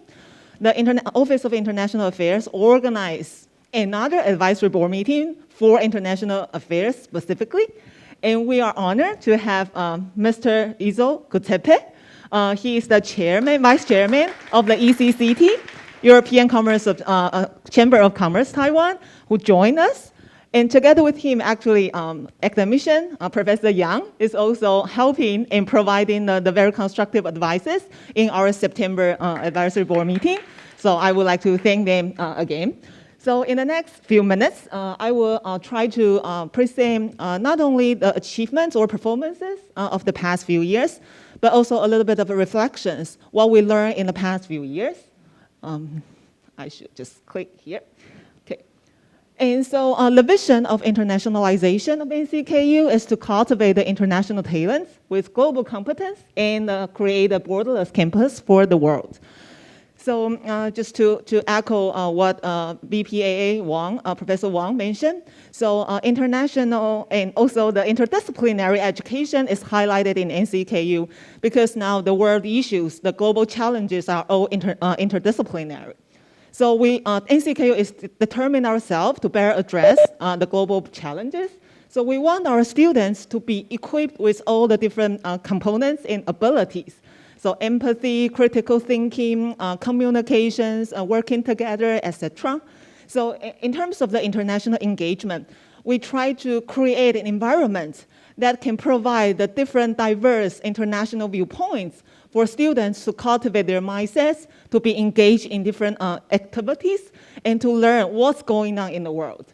So to address with the vision in mind, so these are the few goals So including the globalization ecosystem, recruiting, cultivating our talents, and also establishing the supporting mechanisms, as well as the strengthening the networks to better address the sustainable development goals. So these are the few strategies and action plans to address the 4 different goals. So I will not go through one after one, but I will try to provide some of the highlighted examples. So for instance, for the first strategy, which is the globalization ecosystem, we highlight a lot on the borderless learning.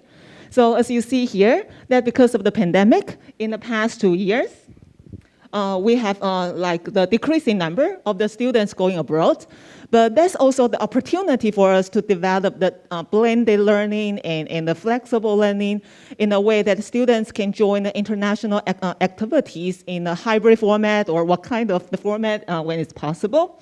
And also, last year, when we had the 2 advisory board meetings, we got the constructive comments from our board members, showing that now, because the Purdue University is one of our strategic partners, and so with the 3 departments, mechanical engineering and EECS, as well as the information engineering, joining the dual degree program. So we focused in the past years more on sending the students out. So for the first 3 years, our students will be here studying the undergraduate, and at the 4th and 5th year, they will be in the Purdue University. But one constructive comment that we receive is that how we can do things like bilateral, how we can attract the students from Purdue to NCKU. And we are happy, especially with the EVP Jiang today joining us. Now we are working on to receive the first batch of the students to have their study abroad program here in Taiwan probably next year.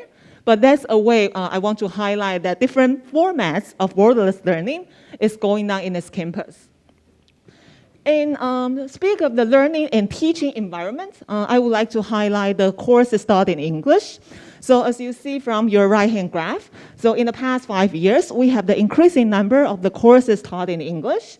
But if we look closer, at the courses taught in the undergraduate programs and the graduate programs, we learned that most of the achievements are in the graduate programs. For instance, in our liberal arts, we've already about like 18% of the students are the overseas students, and about like 40% of the programs in the liberal arts offering the courses taught in English that can satisfy the graduation requirements.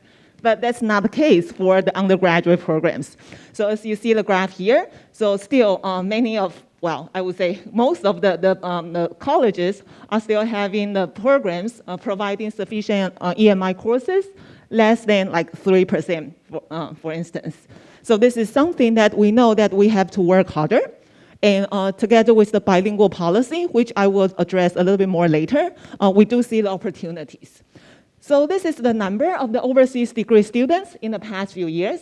Again, we are having the increasing number and the percentage of the overseas degree students. If we look closer at the different colleges, so for instance, the bioscience and biotechnology, even it's a small body, but it has the 20% of the students are the overseas students. But if we also look at the doctoral degree students, now, because we know that the doctoral students recruitment is a big challenge, but with the increasing number of the doctoral degree students, we are seeing, for instance, many of the colleges have already have over 1/3 of the students are the overseas students. So with all this number, the next issue or next question arises. So now we have 10% of our students are overseas students. So what's the next? So if we compare with our peer universities in Taiwan, so these are the top 10 universities in Taiwan in terms of the number of the overseas students. So we rank the second, right after the National Taiwan University. But if we see our peer universities in the neighboring countries, for instance, in the universities in Hong Kong and also in universities in Japan, we are right here. So we still have a way to go. And if we compare with our benchmarking university, Purdue University, which is right here. So again, if we are going to achieve like the next goal of the percentage of the overseas students, like 15%, 20%, so that's the question and the homework that we are working right now. So hopefully today and tomorrow, we can get more advices from our board members. And in terms of the support mechanism, well, we discussed a little bit about the scholarship and also the support. I guess I will not go into the too much details, but I just want to echo what Chairman He董事长 mentioned, like the extracurricular activities. So in NCKU, starting early this year, we established a Global Competence Advancement Center, which is a center to serve as a platform to provide different extracurricular activities and to enhance our students for their co-learning, student-driven programs, etc. And also in terms of the scholarship, now we are trying to like reallocate our different resources, making the different scholarships serving its functions, merit scholarship, or the needs scholarship, or the scholarship working with the industries, or the language scholarship programs. So yeah, we have about like 7% of the international faculty. So we meet and interact very frequently, and we have, well, the physical in-person meeting and also the online dialogues. And one thing I have to mention here, because since last year, we spent so many efforts to restructure ourselves, I mean the international office, because we realized that to echo and to address the changing kind of like environment of the changing international environment, the original structure of the Office of International Affairs were more like flat. So we restructured and having the 4 new divisions, Division of International Relations, Division of Study Abroad, and also the Division of Overseas Recruitment and Admission, as well as the Overseas Students and Scholars Services, together with our task force on overseas hubs and School for Sustainability to work together to engage more internationally. Okay, so, and also we have like a list of international strategic partners. So again, I guess that I don't have time to talk into the details, but I'm just happy to receive any comments. But one thing to highlight here is we are the member of the WN and the SATU network. So with the SATU network, for instance, it's already a network with 104 member universities in Southeast and South Asian countries and Taiwan. So for instance, one of the initiatives under SATU called JRS, Joint Research Scheme. So for instance, last year, we got to match like over 300 research projects, and with over 200 of the projects addressing 3 SDG goals or more, and 170 projects addressing 2 SDG goals or more. And also, we have the online competition, having the students to work together, teamwork, and address the entrepreneurship and also the real-world problems. Okay, and one thing that I would like to mention here is that I mentioned the JRS. So we also see how faculty can benefit from this JRS initiative. So this is the co-author publication. So we see before JRS and after JRS, the co-author publications and the interconnections between the institutions are a lot stronger. So showing that how the impact of the JRS can provide in this society. Okay, so I think that's pretty much the last thing that I want to talk about, which is the bilingual university. I guess tomorrow we will have some time allocated for the in-depth discussion. But what I want to mention here, that NCKU joins the 华语 BEST, the Ministry of Education policy. So we now are working very closely with 3 universities in the US, Dixie State University, UC Irvine, and Auburn University. So later this year, we are going to launch the first overseas Chinese learning center in Auburn University. And also we have, well, some other plans, which I think we can discuss tomorrow, I believe. And this is the overview of our performance and outcomes. So with that, I guess I want to summarize my presentation. The first is, well, now with the digital transformations and, well, the opportunities from the pandemic, we now know the importance of flexible or blended learning, and that's what we have still for sure to do, to continue to do. And the bilingual university project is an opportunity, and we have to say that, well, the campus environment, NCKU campus environment, is not fully internationalized. So with this opportunity, we hope to stimulate more of the internationalization on campus. And also, we work very closely with our industrial partners, and that's a way that we can attract the excellent students and also providing different opportunities for them, well, during their internship or after they graduate. But the international visibility of NCKU is yet to be enhanced, so that's something that we're working. And one last note I would like to highlight here is that we need still to be more aware of the cultural and diversity. Just like, still we try to provide different opportunities for local students to interact with the international students, but still there's a lot we have to do. So how we can also further keep connecting the people, discuss, learning, tackling problems together. I guess that's my presentation. Thank you much. Okay, thank you, VP Swans. Also another very excellent presentation and also the performance. Now the session is open for discussion. Any advice or comment come from our member? Okay, Ding Jiang, please.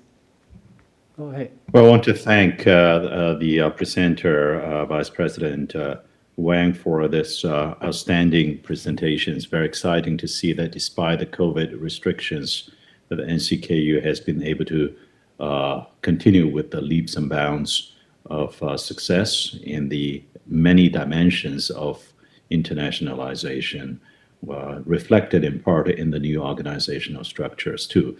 So Purdue, as mentioned, is proud to continue this decades-long friendship and partnership with NCKU, and I would hereby pledge further support and resources to accelerate and amplify that impact.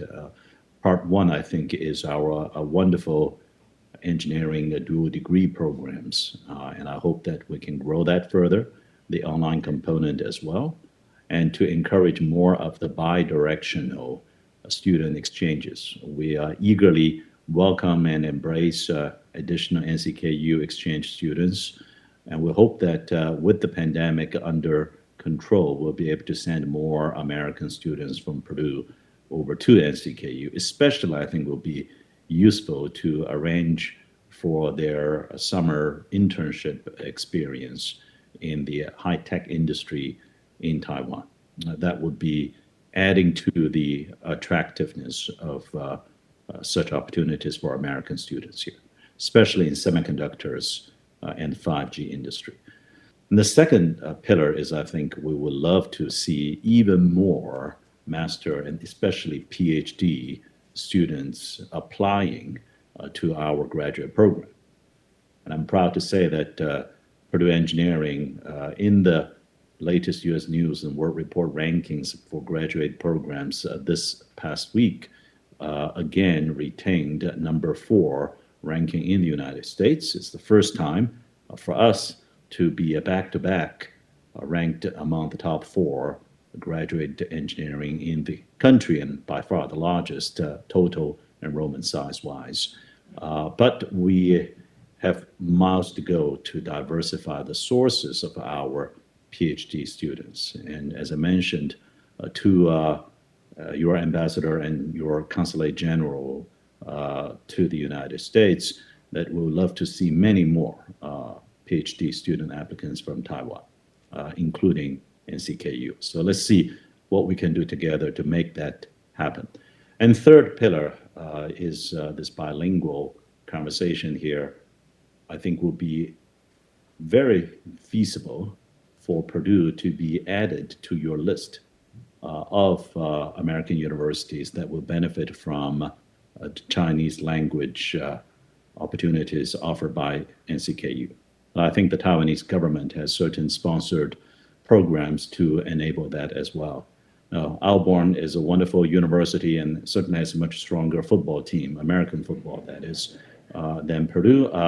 But we think that we have some additional environmental considerations that can enrich the bilingual program's footprint in the US for you as well. So I'll be happy to make the connections offline with those in charge of those activities on campus, and let's make that happen too. Over. Thank you. Thank you a lot for especially the supporting from Vice President Jiang. Okay, and then you have a response or? Yeah, I want to respond. So thank you, EVP Zhang. And I guess that now we are working hard with our close, industrial partners on the very first summer school on the semiconductor. I think, the Dean Xu is also here with us. So, that will be scheduled like late this year in August. So, but I believe that with also like the language embedded in the program, and also exploring Tainan as one of the initiatives to highlight how the students can better know the different culture together with the professional in semiconductor. This program can be one of the flagship programs, and we are happy to work with Purdue students and your colleagues. Thank you. Yeah, thank you a lot. I think for the international program, the supporting come from all the colleges is also quite important. So I also would like to thank you, all the teams here to support the university. Okay, Wang Konglong, yeah, your turn. Yes, so Chairman Fernandes, so thank you. So I'd like to echo what EVP of the Purdue, Professor Jiang was mentioning, and I should mention to him that we are working with them through Mark Landstrom. I think he talked to you already about American in the microelectronics. But anyway, I'd like to bring back this. I think the Chengda NCKU is doing very well in international program, in particular with the collaboration with Purdue, which does that since my time at in the NCKU before. So that was the Purdue's participation and collaboration. I think you're doing much better than I think many American university in that score in terms of international. But after saying that, I said that right now, you mentioned about the semiconductors. What we know that TSMC is moving to Arizona. So I think this is the golden opportunity for us to work together so that we amplify the Taiwan student exchange program. I think we should capture, this is the golden opportunity. We should capture this opportunity with Taiwan's integrated circuits industry, not just in addition to TSMC, but many other more. That's number one. Number two, I think after this pandemic, through my own personal experience, I think the model international program a new mode may emerge for the following reason. First, the international program is expensive for students for sponsoring university because you had to place a student to over there and through the exchange, the currency different, the economic standards different. So it is expensive, number one, for money. Also expensive in terms of time. So I think there must be a new model. Now, through this pandemic, I learned personally the international collaboration sometimes happen easier than real time because you save the money and time. You don't have to travel there through this online. I think our group have discussed to many groups in international very efficiently. So I would recommend maybe we come up with strategy. I think NCKU will be among the first to come up with strategy, have the hybrid mode. That is to have in the online first and then a short-term exchange several times so that minimizing or, of course, maximizing the benefit while reducing the cost. In other words, the benefit versus cost is maximized. Somehow in that mode, if you could, I think you have more resources than I have, you could work out perhaps with Purdue first, come up with some mode that is really, really the first, and you will be really the leading model for the world, a global participation internationally. Thank you. Back to you. Yeah, thank you. Now, let me also echo what Professor Wang just said, that indeed we must innovate and pivot post-COVID when it comes to global exchange of students. And I think we are already embarking on a journey, as alluded to by Professor Wang, That is, the students at NCKU will be able to take some online courses from Purdue first. And then when they do arrive physically at Purdue or any other universities in America or around the world, that they will be able to quickly accelerate into their degree graduation or into assimilation to the new cultural environment here. So we do rely quite a bit on online courses as a precursor to save the cost in terms of both financial terms and time. But I think probably there are further additional innovations we can bring to bear together to revamp globalization in the educational space. Over.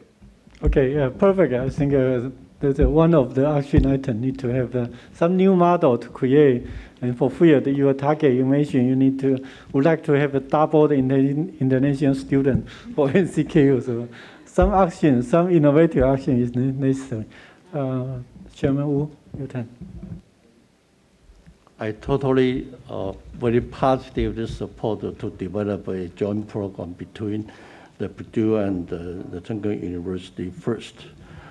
Back to the 40 years ago when I was a student, my class, worked for how to translate the semiconductor into Chinese, only me negative to translate into 半导体.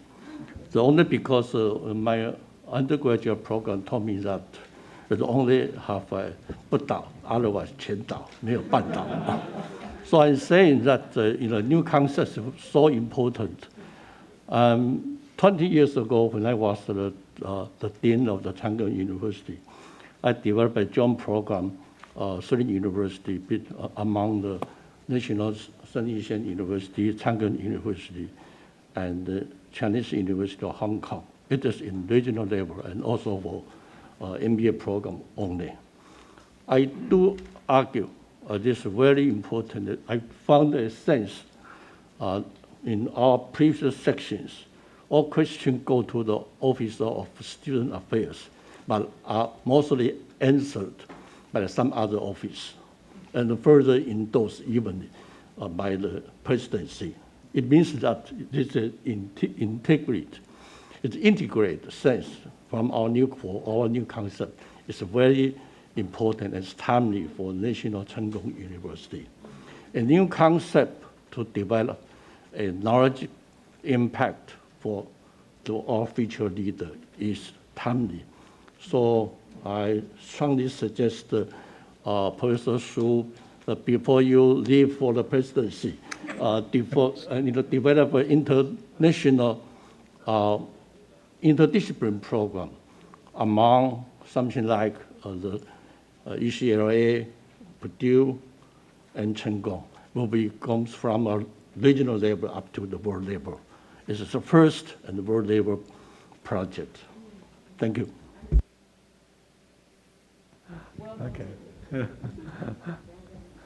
Yeah, so you need to complete that before you leave, right?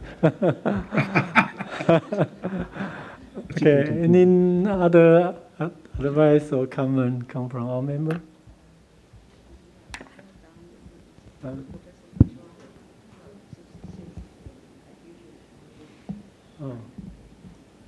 It is great international strategy initiative as the Purdue goes for.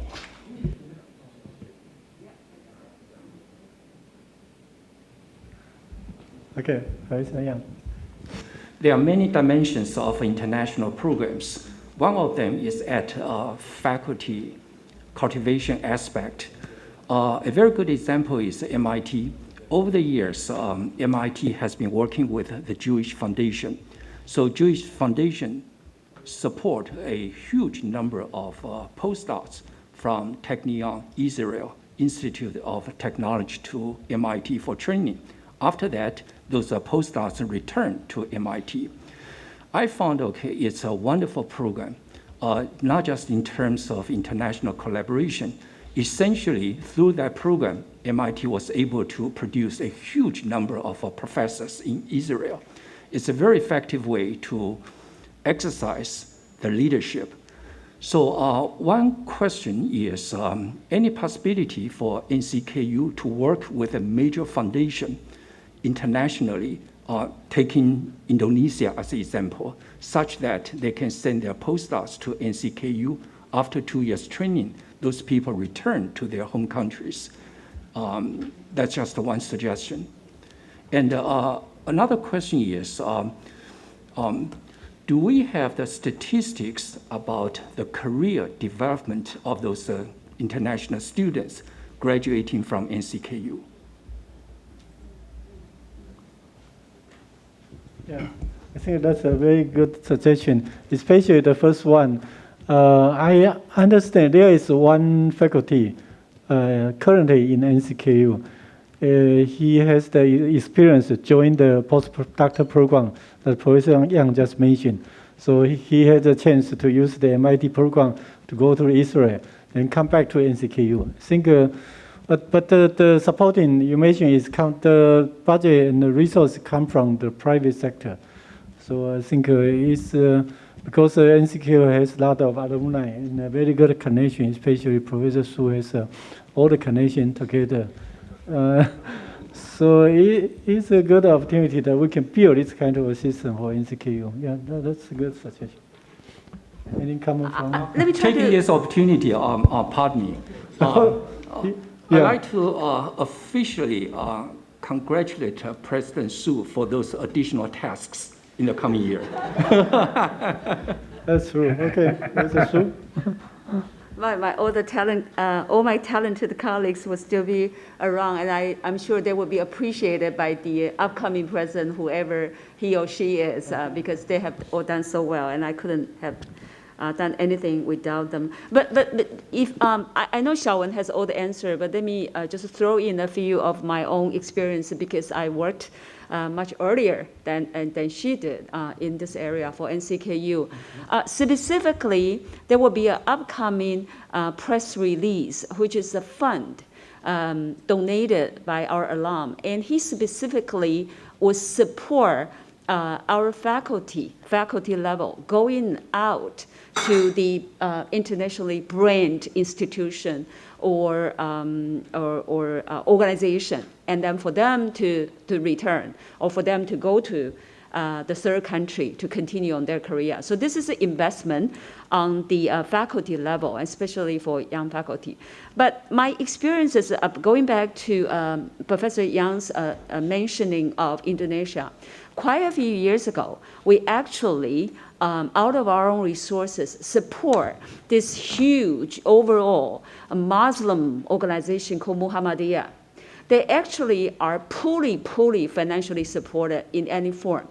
But with our visit, we realize if NCKU today is already positioned ourselves, being able to do what Purdue or the USAID has done to us a half century ago, then we should be able to allocate or reallocate some resources to support the Muslim scholars, young scholars, coming from that fully funded without no financial background, but very meaningful and powerful association called the Collective Muhammadiyah Group. And we eventually facilitate the education of their young scholars, so lecturer level or only college level, coming to Taiwan and study in our institution with a lot of extra academic support.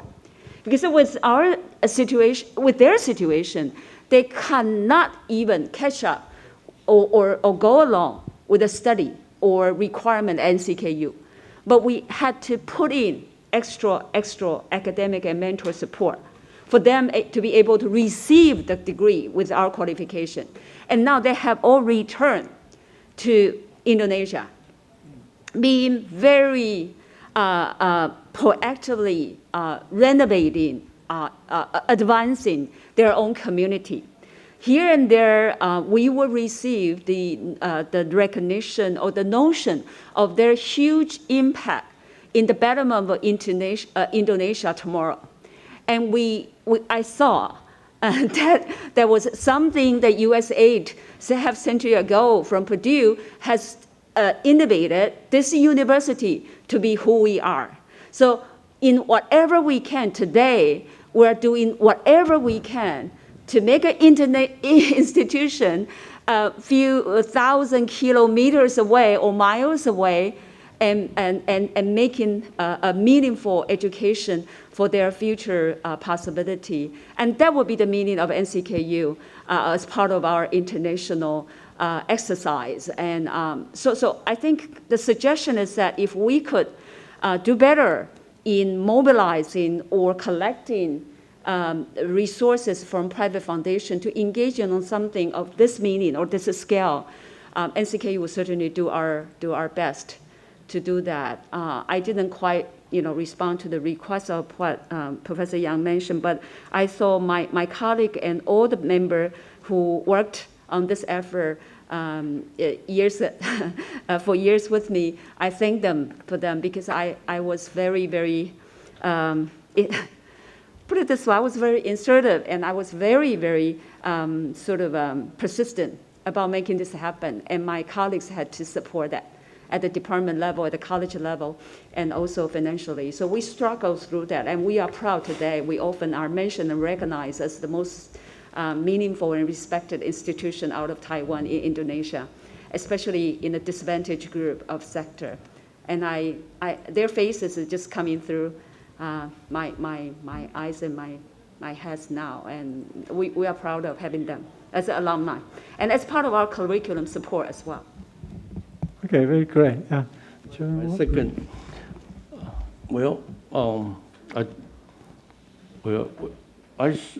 I should express my great challenge for成功University to implement this program.